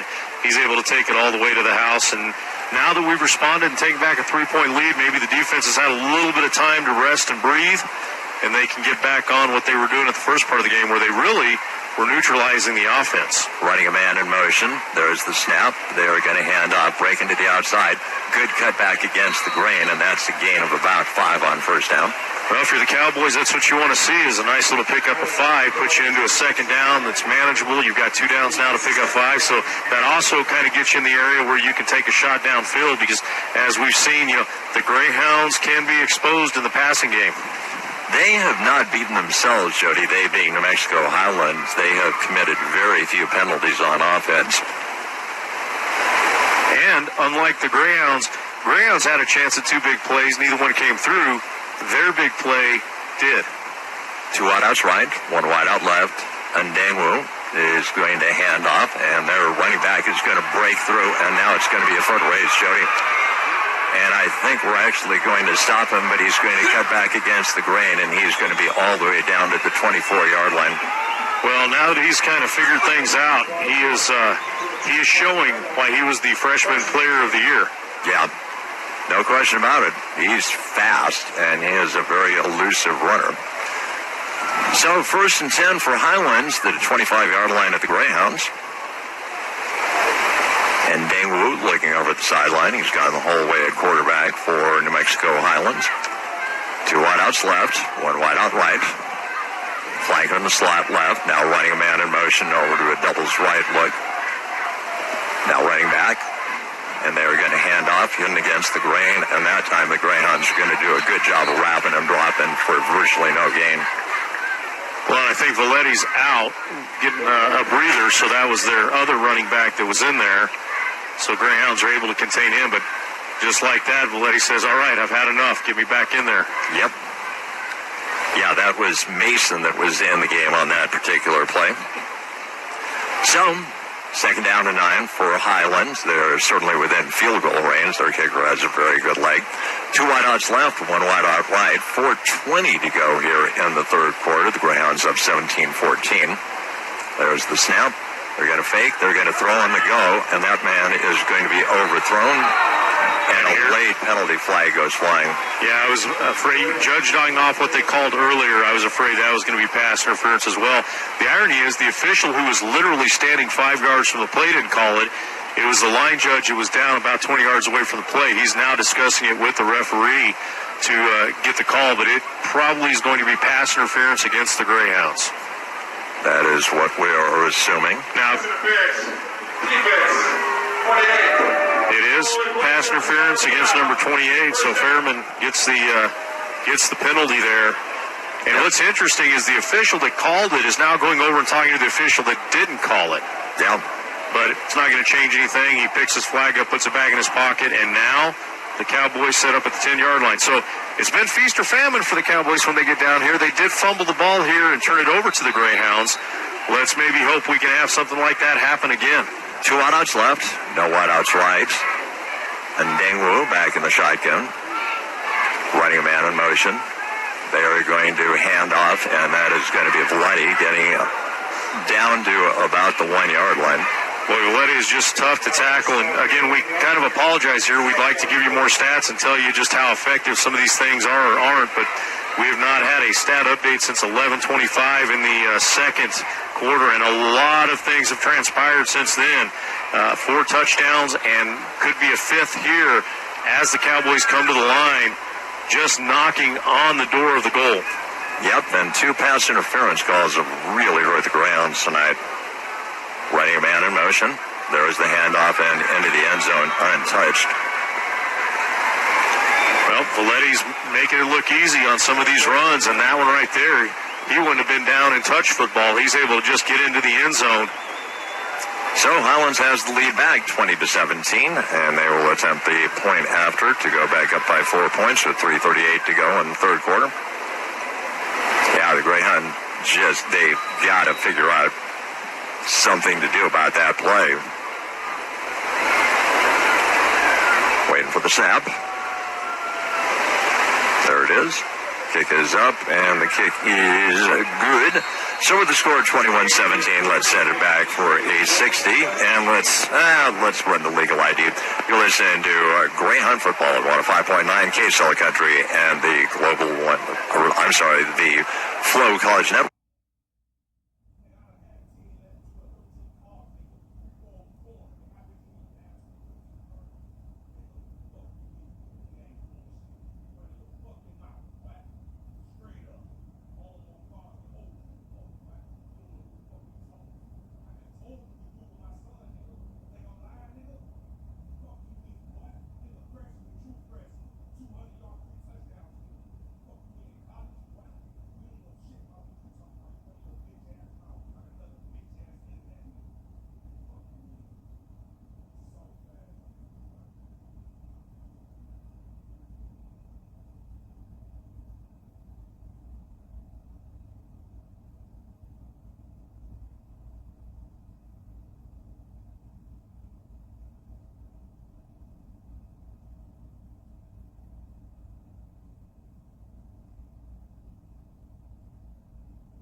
Summer long. KSEL FM for Dallas Portales, Clovis, West Texas, and Cannon. Country music sounds better. Sounds great. Awesome. I love this station. On 105.9 KSL Country. Your voice, your sports, your community. The game is on Global One Media's group of radio stations. And on the app, search Global One Media. We're back, and just as we are, it is a good run back on the kickoff by number 2, Elias Santana. He gets all the way out to the 26-yard line, so the Greyhounds down 21-17 will take over there with 3:31 to go here in the third quarter. Regal under center, running a man in motion, and there is going to be a whistle. False start. Greyhounds continue to make it more challenging on themselves. They've been able to overcome these penalties the last couple drives. But you certainly don't like this because it backs you up deeper into your end, puts you back now at the 21 after a nice return. And it sets up 1st and 15, so you've got even further to go to pick up that first down. But the Greyhounds look good on that last offensive drive. Let's just hope it carries over and continues. Regal has gone the whole way at quarterback after the second offensive series. I don't think we've seen Stewart in there. There's a handoff to the fullback, and fullback's going to get a gain up to about the 24-yard line. So it'll be a pickup of 3, so now you're still behind the chains, 2nd down and 12. Yep, coming in for the Greyhounds is a wide receiver. This is number 85, Julian Richard. Oh, I'm sorry, that can't be. He's listed as a defensive back. Regal running the option. There's the pitch out. Nora tries to get to the outside, and he's going to be thrown for a loss. The challenge with that pitch out is they are starting 12 yards behind the line of scrimmage when Nora catches that ball. So he's got to run 12 yards just to get back to the line of scrimmage. He's not able to do so there, so now you got a loss of 2. You're facing a 3rd down and 14. Greyhounds probably don't have a lot of plays dialed up for this, but they really need it right here to kind of stave things off. As 2:30 left to go here in the third quarter, Greyhounds find themselves down by 4 in a long 3rd down play. Greyhounds shifting men over to the right side. Regal directly into center, and the Greyhounds are going to have to call a timeout. Let's set it back for a 60. You're listening to Greyhound football on 105.9 KSL Country and the Florida College Network. RG Western and Casual Wear is your local Western wear store on the square.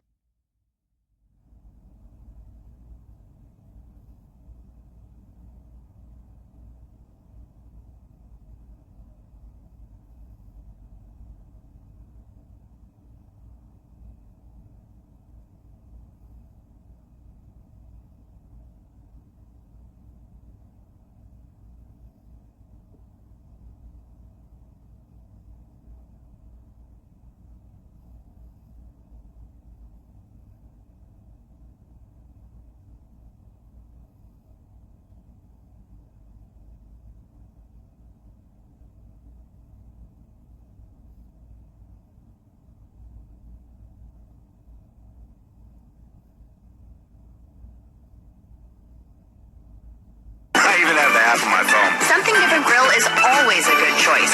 Dine in, order online, pick up, or delivery.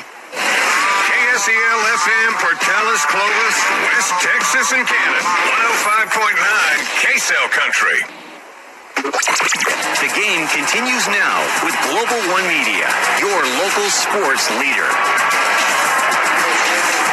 We're back, and just as we are, Regal flushed out of the pocket, almost sacked on a couple of different occasions, manages to get back to close to the original line of scrimmage, Jody, but with 2:05 to go in the third quarter, we're going to have to punt it away. Well, and all it's going to come down to, can we control Valetti? He has just opened us up for several yards, several big runs here in the late second and all of the third quarter. He is again showing why he was the freshman offensive player of the year in the Rocky Mountain Athletic Conference. Waiting for the snap. There it is. Travis gets off a good high kick. They're going to signal for the fair catch, and that is going to be at the 40-yard line. It looks like there is a penalty flag that is down, though. Let's hope, Jody, that is roughing the kicker. Versus running into the kicker. One's 5, one's 15 yards. Yeah. one would get a first down, the other one you'd probably re-kick it because you're hoping for something to happen. But the way the officials slowly walking over this way, it's going to be the 5-yard variety because we were going to decline it, it looks like. So I still would take it. Yeah. And make them. Running into the kicker. Defense. No penalty is declined. First down. Yep, Jody, you are absolutely right. It was running into the kicker, but that's only a 5-yard kick, and so we're going to putting Highlands on their side of the 50. So with about 41 to go here in the third quarter, and the Greyhounds down 21-17 to a team that the Greyhounds have dominated in the history of these two schools.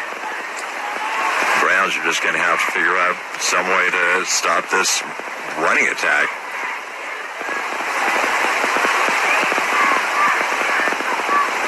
Ndingwu brings his kids out onto the field of play. And it's actually number 20, Jeffrey Jones, is going to be a running back on this play. Split end left, split end right, flanker and slide close right. Running a man in motion. There's the snap, and they're going to hand off. They're going to hit the middle of the line, and that's going to be a gain of about 5. Well, Cowboys are going to be able to kind of make this game difficult for the Greyhounds if they continue to pick up 5 yards on first down, and they're doing it the old-fashioned way. Just hand it to the running back and let the blockers block and let him run, and he picks up 5 yards right there. So you're looking at second down and 5. Cowboys are probably going to start slowing this down a little bit, running the clock. They can get down under a minute left to go here in the third quarter before they have to snap the ball.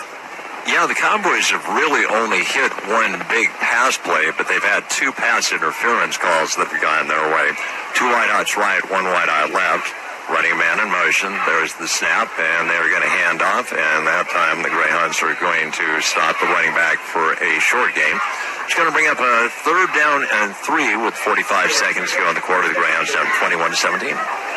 And third down and 3 at the 47-yard line. You know, you wonder if this is 2-down territory for them because their defense has done a pretty good job slowing us down. Yep.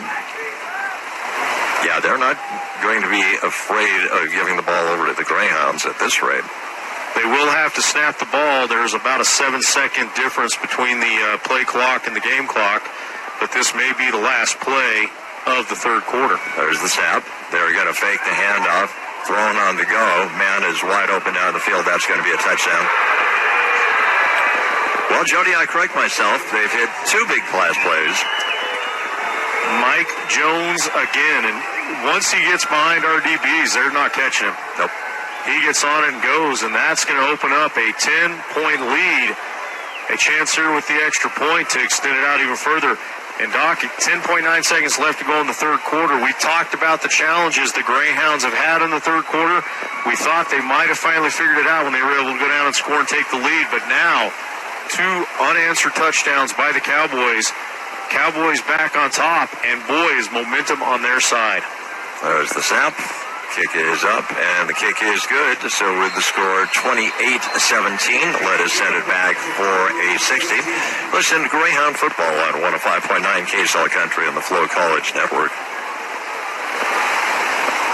Eastern New Mexico University and the City of Portales invite everyone to join us for the 3rd annual Rally on Main, sponsored by J.P. Stone Community Bank on Friday, September 12th from 5 to 10 p.m. at the RCEC Plaza on Main Street. Bring your dancing shoes as this year's event features local Hispanic bands Resona Tia and Grupo Rosa Blanca. Visit enmu.edu/Rally on Main for a listing of all the family fun entertainment. Join ENMU and the City of Portales as we celebrate the university and the citizens of Roosevelt County.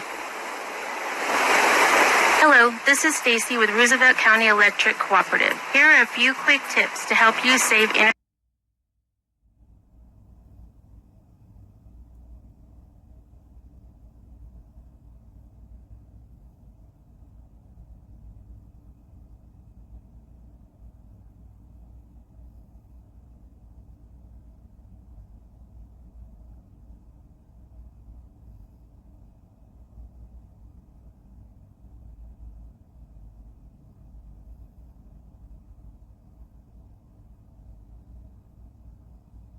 Global One Media, your local sports leader.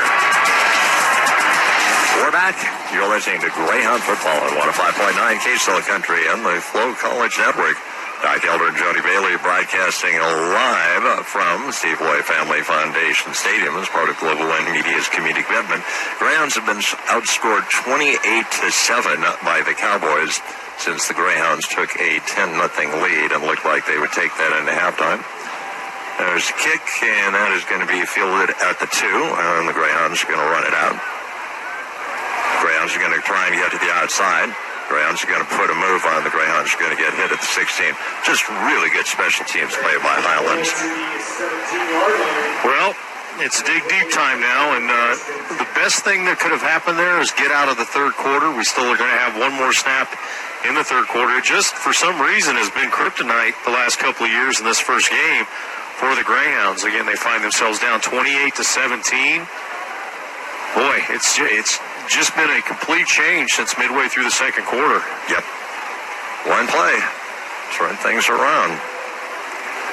So here are the Greyhounds. First and 10 at their own 16-yard line. Regal is going to fake the handoff, and he's going to get tackled for a loss. And that will be the last play of the third quarter, so with the Greyhounds trailing 28-17. Let's send it back for a 60. Let's send Greyhound football on 105.9 KSL Country and the Flow College Network. Taco Box loves Clovis and Portales sports. Stop at Taco Box before the game and grab a handful of tacos.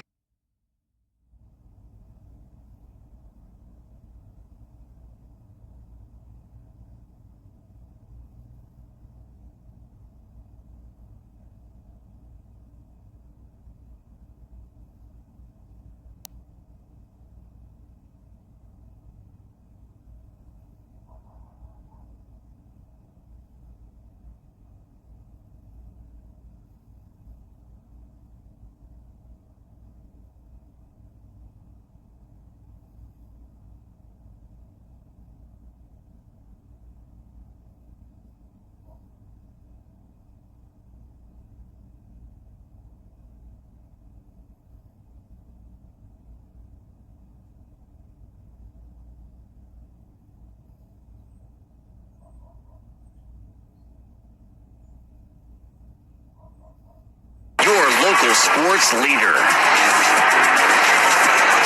We're back. You're listening to Greyhound Football on 105.9 KSL Country and the Flow College Network. Doc Elder broadcasting live from Steve Loy Family Foundation Stadium along with Jody Bailey. And Jody, 15 minutes separating the Greyhounds from a fairly ignominious loss. There's a pass, and that is going to be off the fingertips of a Greyhound wide receiver. Gomez had worked free. The ball hit him in the hands, but then a defensive back hit him right as soon as he got his hands on the ball, so it's going to bring up a third down and 11. Well, Greyhounds need to respond right here. You cannot afford to go down. Now, the good news is, last year, they scored 3 touchdowns in the fourth quarter. Well, that's what it's going to take this year, and they're going to have to slow down this Cowboy offense. So here are the Greyhounds. Third down 11, Regal directly under center. Running a man in motion. Faking the handoff. Throwing. He's got a man open. And that is going to be caught. That is going to be Flowers. Flowers is going to get ripped down at about the 20-yard line. And the fight that you like to see is Flowers, instead of just running out of bounds, he stops and tries to give the stiff arm to the defender. He wants to let him know this is going to be a physical game. Let's get it done. And he gets it all the way down to the 20-yard line. So just like that, the Greyhounds are able to respond. Let's see if they can get it into the end zone. Regal, directly under center. He's got a split end to the left, split end to the right in close formation. Running a man in motion. He is going to call his own number. He gets hit right at the line of scrimmage. He lunges and tries to be proactive. Probably got about a yard on that play. Yeah, they're going to mark him down at the 19. Boy, just a whole line change by the Cowboy defense. 1, 2, 3, 4, 5, 6, 7 guys subbing in and out. So it looked kind of like a hockey game. Yep, the Greyhounds are going to put a wide out wide to left, a wide out right to the right with 14 minutes to go in the game, down 28-17, and there is going to be a timeout, I believe, called by New Mexico Highlands. So let's send it back for a 60. You're listening to Greyhound Football on 105.9 KSL Country and the Flow College Network.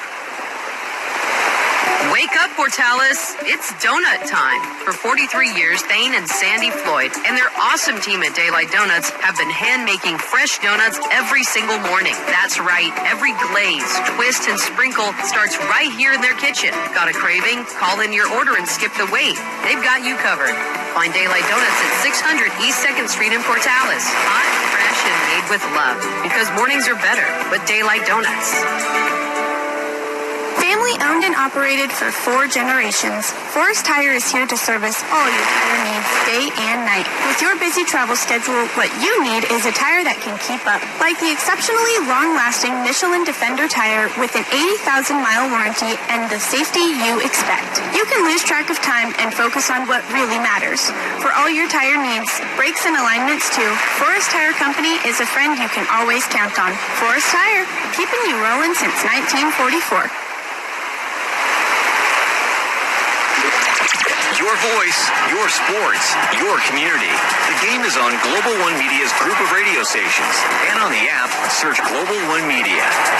We're back, and just as we are, the Greyhounds run a play up the middle. That's going to be a gain of 5. It's going to bring up a 3rd down and 5 for the Greyhounds. Certainly within range of Caden Bell, but the Greyhounds would like to get a touchdown being this far down the field. That's going to be offsides. That is going to be offsides, but the Greyhounds are going to get a good run. That will be probably close to a 1st down. It's going to be close to a 1st, but there was a Cowboy that was back 2 yards into the backfield whenever the ball was snapped. Yep. So I'm pretty sure that is going to go against the Cowboys. Let's see. Pretty sure that's going to have to go against I think the ball's going to end up at about the same spot whether you take the penalty. 5 yards, results in a 1st down. Penalty of the run, both ended up at the exact same place. So 10 yards to go for the Greyhounds to get this back to a 1-score game. Regal back under center, the official holding it up for substitutions now. He steps out of the way. Running out of the broken bone. Greyhounds are going to shift. Now they're going to put Nora back in his original spot. Split in to the right, tight end on the left. Running man in motion. That's going to be the handoff, and that is going to be kind of a busted play, but that is going to be a gain of about 5, Jody. Yeah, kind of busted, but sometimes that's what makes it work. Now, we were talking earlier, Doc. We have a 6'5" receiver here. He's got a 7-inch advantage most of the time over the DB that takes him. You're close enough. You may roll out and just try and put it up for him, but it looks like everybody's in tight. It's going to be another run. 2nd and goal from the 5. And that is going to be a fullback dive. Fullback's going to continue to run forward, and that's going to be down to the 2. Jody, I think that's probably 2-down territory, isn't it? I would agree with you, especially as close as they are right now. If you get positive yards on here, you almost have to go. Now, if you lose yardage, that may change your thinking, but a big play right now. Greyhounds trying to see some momentum back as they've given up 2 unanswered touchdowns. Running the T formation, and that is going to be the Greyhounds getting tackled at the 1.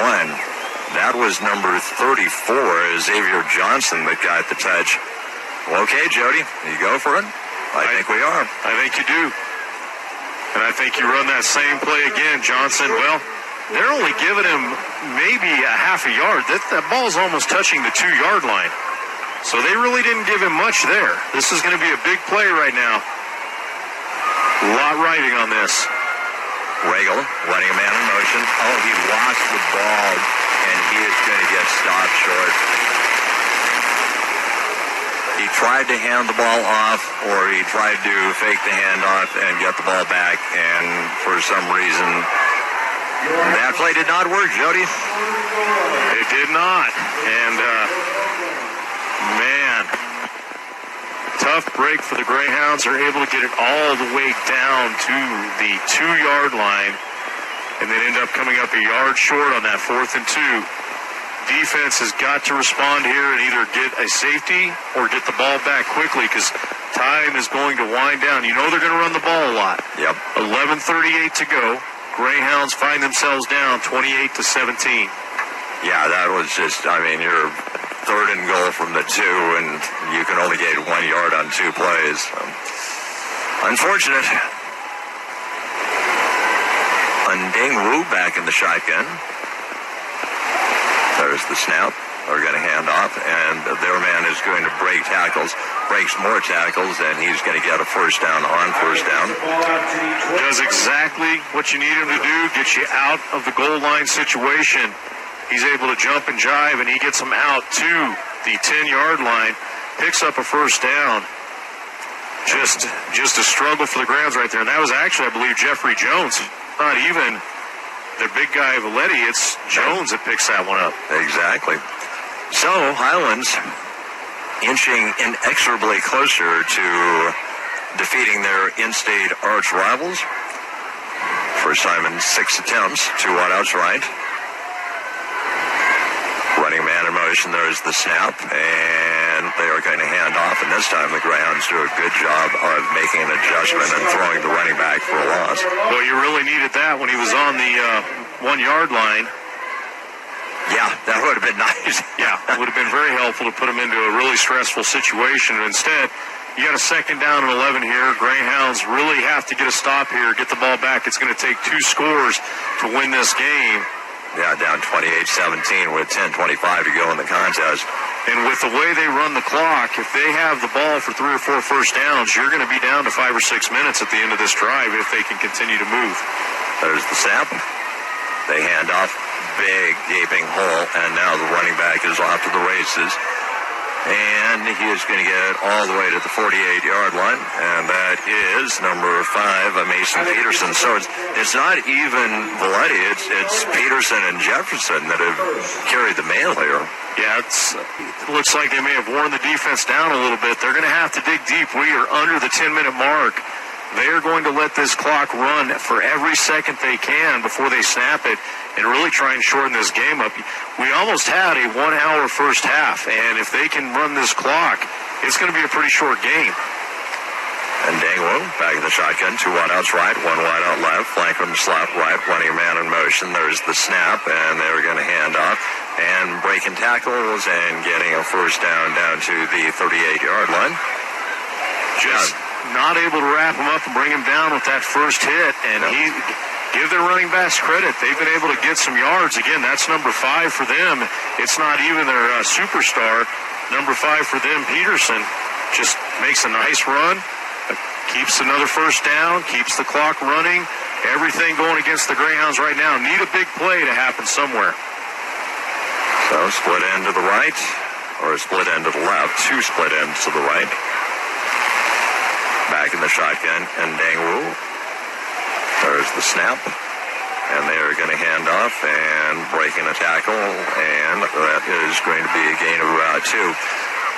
Yeah, Highlands turned the ball over 3 times in the first half, Jody, and we have an injured player down on the field, so let's send it back for a 60. You're listening to Greyhound Football on 105.9 KSL Country.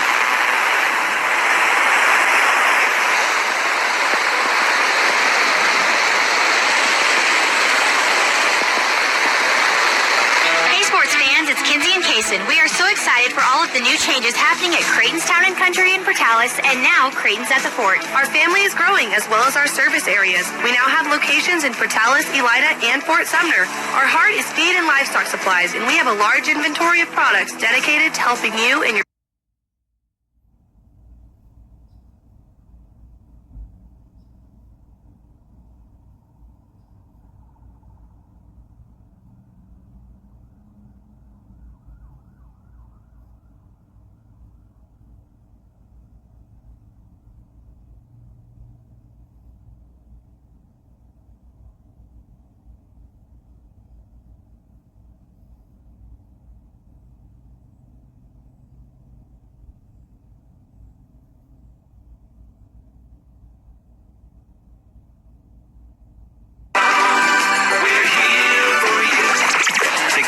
continues now with Global One Media, your local sports leader. We're back, and we're happy to say that the young man who is injured for Highlands is up and under his own power off the field. Speaking of Highlands, 2nd down and 6. in Greyhound territory. Ndengwu is going to fake the handoff, steps up, throws down the field. His man is going to be open, and that is going to be incomplete. So this time the defense is able to stay right there with him and not commit the foul. And just to bring everybody up to speed, that was number 20 that got injured for the Cowboys, and that is Jones, the running back. So he got up kind of holding his arm, wasn't his lower body. It looked like something happened to his arm, so he was able to get to the sideline, but looked to be in a little bit of pain. And interestingly enough, Jody, the Greyhounds did a great job of diagnosing that play because even before the snap, the defensive backs were backing off the line of scrimmage, so they must have seen something. And Ndengwu gets the snap, and he is going to hand off, and this time the running back is going to be stopped for actually a loss. So it is going to be fourth down, and I presume, Jody, you try a field goal in this situation, but I could be wrong. Well, you're going into the wind. It'd be a 53-yard field goal. It looks like they're keeping the offense out there on a 4th and 8. So if I'm them, I'm going to run a pass play here and hope I can pick up another one of those pass interferences. Yeah. Give myself a chance to run another play, but it looks like they're going to let the play clock run down and then decide what they're going to do. 9 seconds left, and everybody's kind of walking around, so it's exactly what's going to happen. They're just going to let it, and they may even take the delay of game penalty, because if you're punting it, this isn't going to make a difference whether you're punting from the 36 or the 41. Yep. And that is exactly what they are going to do. Delay game. Offense. So they will back the ball up 5 yards further, and Jody, you guessed absolutely correctly. So the good news for the Greyhounds is that they kept Highlands from a score on this possession. The bad news is they're only going to have 7 minutes and 29 seconds to get at least 11 points. And that's the challenge when you play a good running team, is the clock does not stop. And so they're able just to shorten this game up. 7:29, Greyhounds are going to have to come up with 2 drives. So that means get a score, get a stop, and get a score. So critical that they go down and score quickly on this drive. Got to get points. So the punter for Highlands standing back at his 45. There's the snap. That's a good one. Kick is high, kick is short, and it is going to bounce, and it is going to be down at about the 3-yard line for Highlands. Man, their special teams play, Jody, has been lights out good. Yeah, it's going to be a long way to go. 7 minutes left. 97 yards away from getting the first score. And they could go down and kick a field goal, but then you leave yourself with having to get the 2-point conversion. So you really want to score. You really need to score before the 5-minute mark, because they're going to get this ball back. They're going to take at least 2 minutes off or force you to burn your timeouts. So it's going to be a challenging situation. A lot of strategy is going to have to happen here. And we need one of those big hit plays like they had, and that's how they scored a couple of their touchdowns quickly, is some big plays. And Jody, apparently there was a media timeout, but we'll just keep it live, and we will say we apologize for the fact that we do not have live stats. We lost live stats with 11:25 to go in the first half. All we can tell you is that Highlands has hit 2 huge pass plays for touchdowns where they got behind. I mean, it's one thing if you're in tight coverage and a guy just makes a great back shoulder catch or something.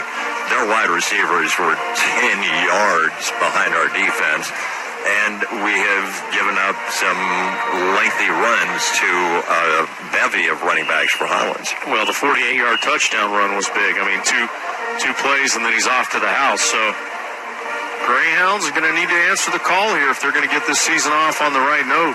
They're headed back out on the field now. Let's see what Coach Lee and his staff has dialed up as they try and fight their way back into this game for a huge comeback win in the season opener. Yeah, the bad thing, and I mean, Kelly Lee will be the first to tell you that this is an offense that if you get a lead is really, really good, but not really good at scoring a lot of points in a short amount of time. Regal directly under the center, running a man in motion. He fakes the handoff. He is going to be flushed out of the pocket. The ball is going to pop loose, and it is going to be recovered by Highlands, but I think they're going to say that was an incomplete pass. There's a flag down on the play, so a lot to uncover here as we go through this. I don't know if it'll be an incomplete pass. If they call grounding because no one was in the area, that would be a safety. Yeah. We're looking for clues right now. Well, the official's walking out. Here we go. Personal foul. Face mask. Number 23. It is the scenario the Greyhounds could have come up with. Somewhere in all of that mayhem was a face mask against number 23. So a thank you to Cooper Valencia for getting us out of the hole. And now the ball moves out to the 18-yard line. Oh, my goodness. Well, let's see if the Greyhounds can capitalize with 6:54 to go in the game, trailing 28-17 to New Mexico Highlands. Directly under center. Running a man in motion. We're going to fake the handoff. Regal has got time. He's going to throw on the wheel route, and there is going to be contact down the field. I was going to say that has to be pass interference based on how they called it the other way. Yep. You've got to turn around. Number one's going to plead his case, and that's Gabriel Lopez, but you've got to turn around in order for it not to be pass interference. Now, the nice thing about this too, Doc, on both these plays, the clock stops. Yep. So 6:48, we're going to pick up 30 yards in about 12 seconds on these two penalties. So exactly kind of what the Greyhounds need. If you're writing a script, this is how you kind of write it. And now you want to see the big play downfield, which hasn't happened for the Greyhounds all night, so they're due. Regal has gone at quarterback since the third offensive sequence. He's going to hand off, and this is going to be Harper, and Harper is going to get a gain of about 6. Well, the thing you got to do right now is protect that football. You cannot afford a turnover. A turnover would be disastrous and really almost put this game out of reach. So once you decide you're running with that ball, it's both hands on it and just get as many yards as you can. Regal back in the shotgun. 2 wideouts right, running a man in motion, and he is going to fake the pitch. He is going to continue to run. He is going to dive forward, and he's going to get a first down. The clock will stop briefly. Now you got to get a sense of urgency because as soon as the ball is set ready for play, the clock will start running again. So here are the Greyhounds. Clock's back to running, 6:13 left. We're going to flank a wide receiver. That's Flowers wide to the left. Regal back in the shotgun, and he is going to call his own number, and Regal is going to get a gain of about 7. Flag down on the play, so the clock will stop at 5:59, just under the 6-minute mark. We got about a minute. You got to get this in the end zone. We'll see if the penalty is against us or the Cowboys. Again, the Greyhounds down 28-17, started off with a 10-0 lead, and then 4 unanswered touchdowns, got it to 28-10, and then finally Greyhounds were able to get one in. So that may have been Sideline warning, New Mexico Highlands. A sideline warning, so not an actual penalty with 6 minutes to go in the game. The Greyhounds down 28-17. No penalty, but it does stop the clock, so that helps. So we've got a split end to the left, we've got a split end to the right. We've got 3 running backs, Regal directly under center, running a man in motion, and we are going to hand off, and that is going to be a short gain for the Greyhounds to the 49. And you talked about it, Doc. This offense is not built to come back from double-digit deficits. Those plays take 20 seconds off the clock, and right now, that is the friend of the Cowboys. If they can just shorten this game and run this clock out, they'll get out of here with the win for the first time in 5 years. Under center is Regal. Regal is going to hand off, and that is going to be a fullback dive. I'm not sure he made it. Well, the far guy is, the near guy close. They're going to use the far guy's spot. Actually, they're going to give him a... The spot's kind of a mess. Like, he should have been on the other side of that. I think he would have been short, but they're not going to review it. Clock continues to run, 5:04. First and 10 for the Greyhounds in Highlands territory. There is going to be a fake handoff. Regal, pump fakes, throws, wide open, touchdown Greyhounds. All right, so we're 9 seconds off schedule of what I said I thought needed to happen. 4:51, we get the deep touchdown. Regal almost short-armed it a little bit. Receiver, give him credit. He slowed down, is able to come back to the ball, and there was so much space between them that even slowing down and stopping, he's able to catch it, bring it in, and then take it to the house. So just a nice play right there by Gary Gomez. He had a big play earlier where he did the somersault. Well, this time he gets into the end zone. And we're going for two, Jody. Kind of makes sense. Yep, Rangel directly under center. He is going to fake, throws the out, and that is going to be a 2-point conversion for the Greyhounds, and they have made it a 3-point ball game with 4:51 to go. Let's set it back for a 60. You're listening to Greyhound football on 105.9 KSL Country and the Florida College Network.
Bar G on the square in Purcell. The game continues now with Global One Media, your local sports leader. We're back, and apparently that kick went through the back of the end zone, but there was a penalty flag. It's usually up where there's an offside, so I think the Greyhounds will probably have to kick it again. Yeah, and it was offsides. We had a guy leave early, but let's go back to what just transpired there because we had a lot of action. The Greyhounds went for 2 points, and here's the reason. If you kick the extra point, you're still 4 points down, so you got to have a touchdown to win it. If you miss the 2-point conversion, you got to have a touchdown to win it. So it's a worst case. But if you can get the 2-point conversion now, a field goal ties the game. So instead of getting the ball back and having to get it in the end zone with the wind at their back, if they can get it inside the 25-yard line, they've got a chance at kicking the field goal. So what they've done instead of a re-kick is the ball comes out to the 30, and really it's immaterial right now. The Greyhounds have got to get a stop here in the next 2 or 3 minutes, or they're going to run out of time. So critical time right now. We talked in the pregame the defense was going to decide this game, and that's exactly what's happened. 2 wideouts left, 1 wideout right, and Dangwu running a man in motion. There's the snap, and they are going to hand off, and that is going to be a gain of 3, maybe 4 on first down. So it looks like it will be 3, so that's going to bring a 2nd down and 7. They're, again, going to let this clock run down. When they snap the ball, we'll be down to about 4 minutes. So I think if you're Coach Lee, you try and get the stop on this first deal. Then if not, you're going to have to start thinking about burning your timeouts. Otherwise, you're not going to have any time left, even if you do get the ball back. Yep. Again, the Cowboys standing there looking over to the sideline, 18 seconds on the play clock. About a 3-second difference from getting under 4 minutes. 3-point game. Greyhounds have fought back here. Got to get the defensive stop. And Dangwu back in the shotgun, running a man in motion. There's the snap, and they're going to bust one right up the middle, and that's going to be, let's see, is that going to be They're marking him 6 inches short right now. A huge 3rd down play right here. Yep. 3rd and half a yard. And Dangwu having a brief conversation with his teammates. The running back is Jeffrey Jones, so we're glad to see that he was not hurt too badly. Yep, we're down to 3:36 to go. And Dangwu back in the shotgun. Running the man in motion. They hand off. They've got the first down and then some, and that is probably going to be a touchdown, Jody.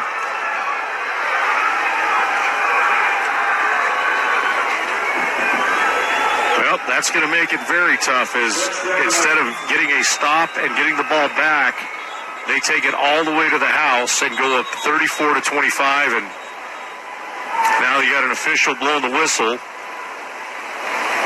Is there some type of miracle here that something happened we didn't see? There is a flag down. a flag at the 20-yard line, which is way far away from where anything happened. The only thing I can possibly think of is a sideline violation, which would be huge, but waiting for the call. Referee is walking towards us. Well, let's see. Looks like the kicking team's still coming out, so whatever it is isn't going to change. Dead ball. Unsportsmanlike conduct on the offense, number 41. That penalty will be assessed on the kickoff. The result of the play or a touchdown. So, one of the players for New Mexico Highlands doing a little celebrating, and it's going to cost the team 15, but they got 6 points out of the deal. There's the kick. It was a low kick. No good. And so the Greyhounds, well, it's still a 9-point game, so it's still a 2-score contest, but Greyhounds at least have a little bit of hope here. So, Jody, let's send it back to the station for a 60 with the Greyhounds down 34-25. You're listening to Greyhound Football on 105.9 KSL Country and the Flow College Network.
You're listening to another live local sports game with Global One Media, your local sports leader.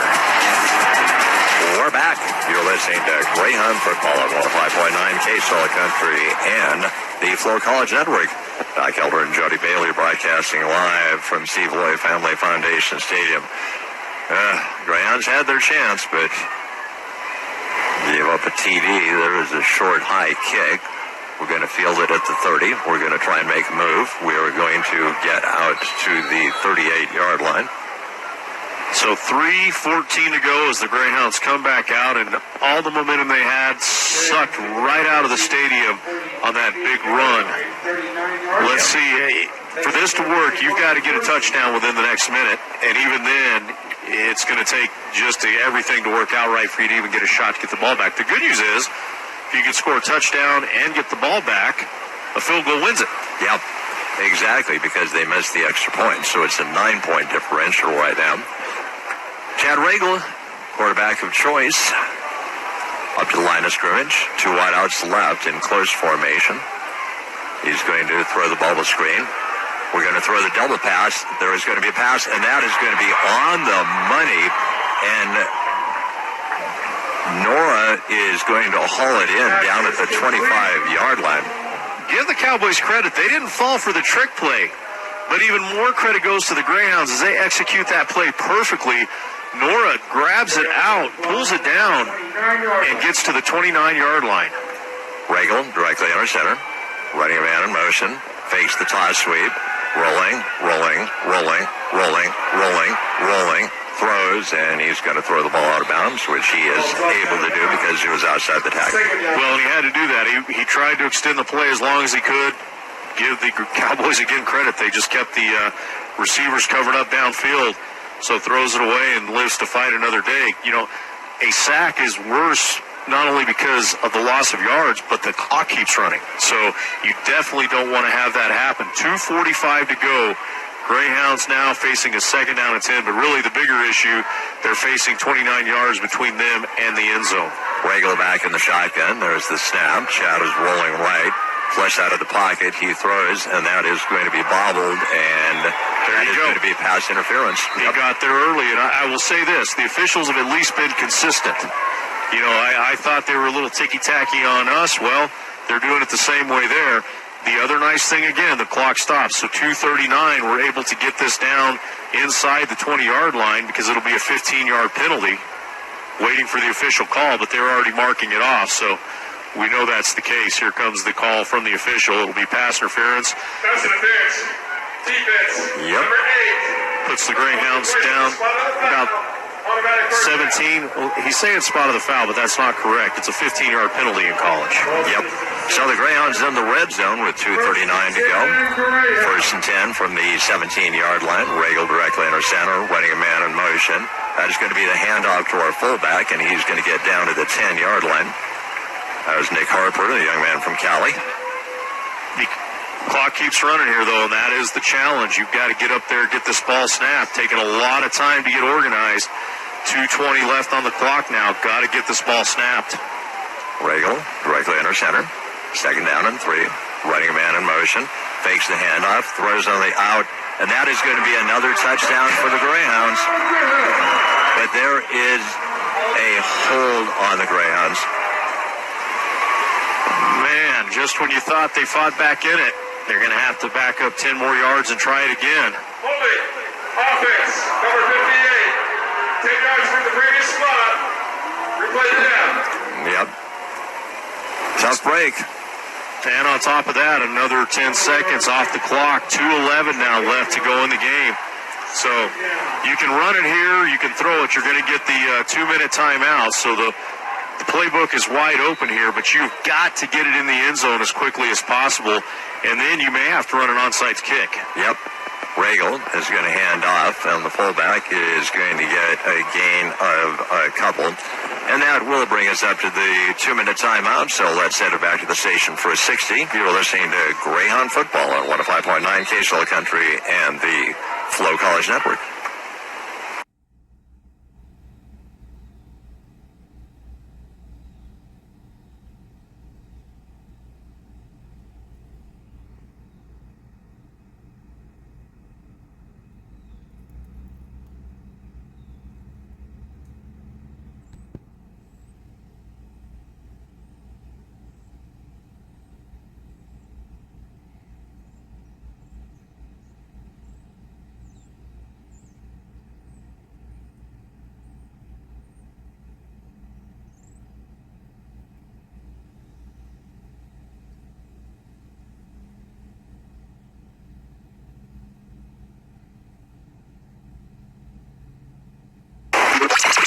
Your voice, your sports, your community.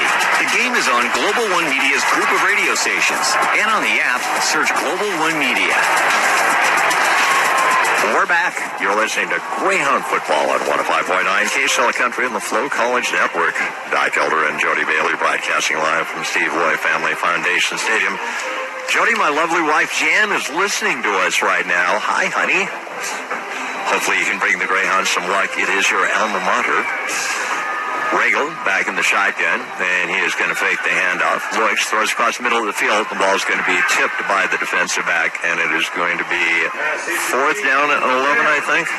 Dangerous passer, but it's what you had to do. Now the question is, if it is 4th down, do you go ahead and kick the field goal? And that's what they're going to do. Yep. So that's the smart play in this situation. The first piece of the puzzle comes out here. Got to make this. If you miss this, it's ball game. Caden Mell, young man from Los Lunas, my former student. This will be 4 yards longer than the first field goal that he hits. Yep, a 35-yard attempt from the left hash mark. There's the snap. Kick is up. It is plenty long enough, and it is good. So the Greyhounds trailing by 6. Let's send it back for a 60. You're listening to Greyhound Football at 105.9 KSL Country and the Flow College Network. Wake up, Portales. It's donut time.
back, and here is the onside kick.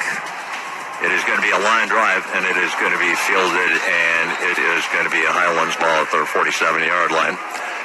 Caden Bell was trying to, I think, kick the ball hard and kick it at somebody so it would bounce off them. Well, you're hoping that after the first two, it takes a bounce and it goes way up in the air and you're able to get down there and hit somebody. So here's where we're at now. 1:49 to go. Greyhounds have 2 timeouts. So in theory, they can get the ball back, but if they do, it is going to be probably with 30 seconds left. They'll burn both their timeouts here, and a first down after a couple plays, after the first timeout, a first down pretty much puts the game out of reach. So time for the defense to step up. 6-point game, 1:49 left. Yeah, we've got everybody in the box here. There's the snap, and they are going to bounce to the outside. And Jody, that is going to be the first down that is going to pretty well seal the deal down at the 28-yard line. Well, the clock will stop. They'll get up to the line. Play clock's already running. It's interesting. The game clock stops, but the play clock runs. Yep. Nope, the Greyhounds just saw the young man bounce it to the outside, and it looks like the Greyhounds are going to suffer only their 14th defeat in school history to New Mexico Highlands. First one in 6 years, but they're going to lose this game. And Daegu, they've made some mistakes, but they overcame them.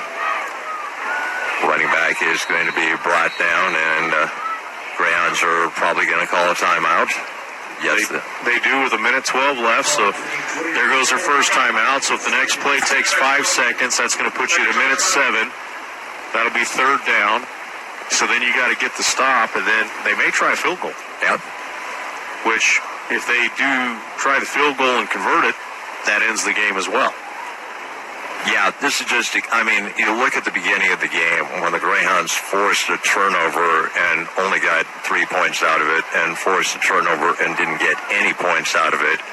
And then we're up 10-0 with only 28 seconds to go in the half, and all they had to do was keep Highlands wide receivers in front of them. And they didn't, and they gave up a touchdown, and then the Greyhounds just had to come out and play well to start the second half, and they didn't. And then they got the lead, and they just had to keep the lead, and they didn't. So the only thing that ends the game right here is a first down. Yep. Everything else, there's still a mathematical chance, but a first down here, it's over. And Daegu with 2 backs in the backfield, 2 wideouts to the left. And Daegu running a man in motion across the field. And they are going to hand off, and that is going to be the running back getting down to the 25-yard line. The Greyhounds are going to call their second timeout. Jody, let's head back for 60. You listen to Greyhound Football, 105.9 KSL Country in the Flow College Network. Hey sports fans, it's Kinsey and Kaysen. We are so excited for all of the new changes happening at Creighton's Town and Country in Portales, and now Creighton's at the Fort. Our family is growing as well as our service areas. We now have locations in Portales, Elida, and Fort Sumner. Our heart is feed and livestock supplies, and we have a large inventory of products dedicated to helping you in your agricultural operations. Come browse our clothing, footwear, and accessories. We have a wide variety of styles to suit the country lifestyle as well as modern fashion-forward trends. After all, we are Creighton's Town and Country. Get your game on with Yucca Telecom. Catch all the action and stream your favorite local sports teams with the fastest internet in town. It's such a hit, you won't miss a play when you get gigabit. There's no time to hesitate, so speed up your internet, support your team, and get ready for a winning season. Call Yucca Telecom at 575-226-2255 or visit their website at yuccatelecom.com to learn more. Always rely on Yucca Telecom. We're here for you. The game continues now with Global One Media, your local sports leader. We're back, and just as we are, the Greyhounds do stop them on a third down, and so it is fourth down and long with 45 seconds to go. Highlands cannot run out the clock. There is going to be about an 18-second, maybe 16-second differential. Well, you have a couple of options here. You just leave the offense out. You try and get the first. Burn 10 seconds off, leave 8 seconds. You snap the ball, and the quarterback just starts running around. He runs around for as long as he can, and then he throws the ball back up. You leave 3 seconds. Or you come out and kick the field goal. I don't think they're going to kick the field goal because of the distance And if you get a block or something like that, that could change the game. But with 17 seconds left, that is what they'll have to work with. They've called their second timeout, so they still have one more left. Of course, you can't call back-to-back timeouts, so we'll see what happens here with 17 seconds. Again, a lot of different strategies here. Do you just run the ball up the middle and turn it over on downs if you're short with about 8 seconds left? Does the quarterback, he's got 70 yards almost to work with. Does he just start running around, running as much time off as he can, and right before he gets hit, just throw it up and get it past the line of scrimmage? I don't know. We'll see what they do here. The safest bet would be a handoff, run it down, 8 seconds, Greyhounds got one shot. Yep. Or they pick the first down up and it's over. Yeah. But it is a fourth down and about 7. So the chances for Eastern are down to minimal. Highlands with a lot of things, as Jody correctly pointed out, that they can do. And Dingwoo back in the shotgun, running a man in motion over to the left. They were going to try and draw us offside. Now, back in the shotgun again is Ndingwoo. There's the snap. And they are going to hand off, and that is going to be a turnover on downs. And so the Greyhounds, with 12.7 seconds to go, Greyhounds have the ball, Jody. Maybe 2 plays here. Maybe. No timeouts. So, you've got to really choreograph this, or you got to have the version that we've got of the Music City Miracle right here. Yeah, throw across the field and all that good stuff. If they win it, this will go down as the rally in the valley. Here we go. So the referee is indicating that there should be a little bit of an adjustment on the clock. But at any rate, let's see what the Greyhounds can do here. You remember the Dolphins with the famous hook and ladder? Yeah. There's been miracle plays. Do the Greyhounds have one in them tonight as we start out this season? It's either going to go out on a sour note or one of the biggest plays in Greyhound history, and we're going to be here for it. So there, 14 seconds, which that does make a difference. It sure as heck can.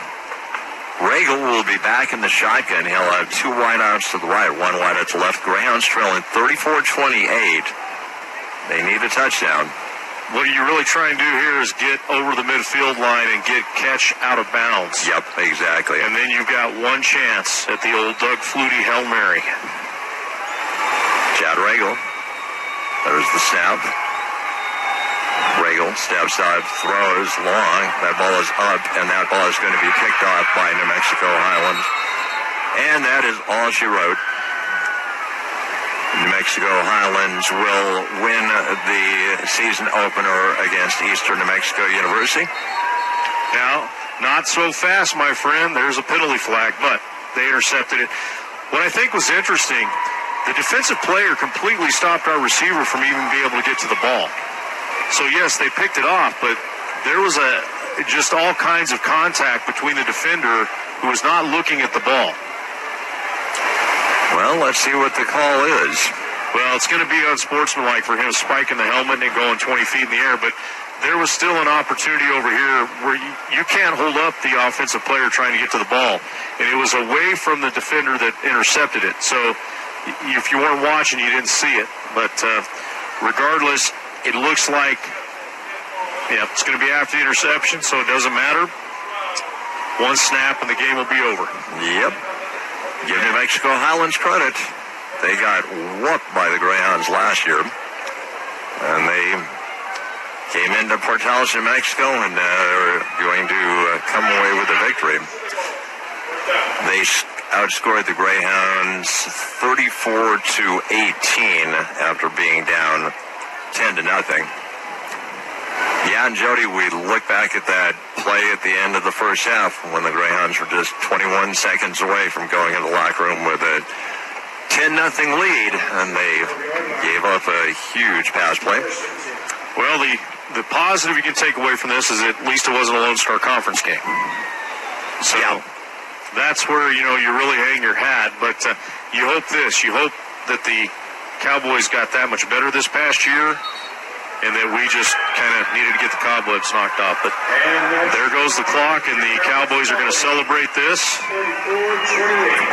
Yep, final score of 34-28. We'll send it back to the station for a minute, then we're going to come back with the LP Insurance postgame show. You're listening to Greyhound Football on 105.9 KSL Country on the Flow College Network. Summer is in full swing, and Clovis Family Healthcare is keeping your family ready for every adventure. From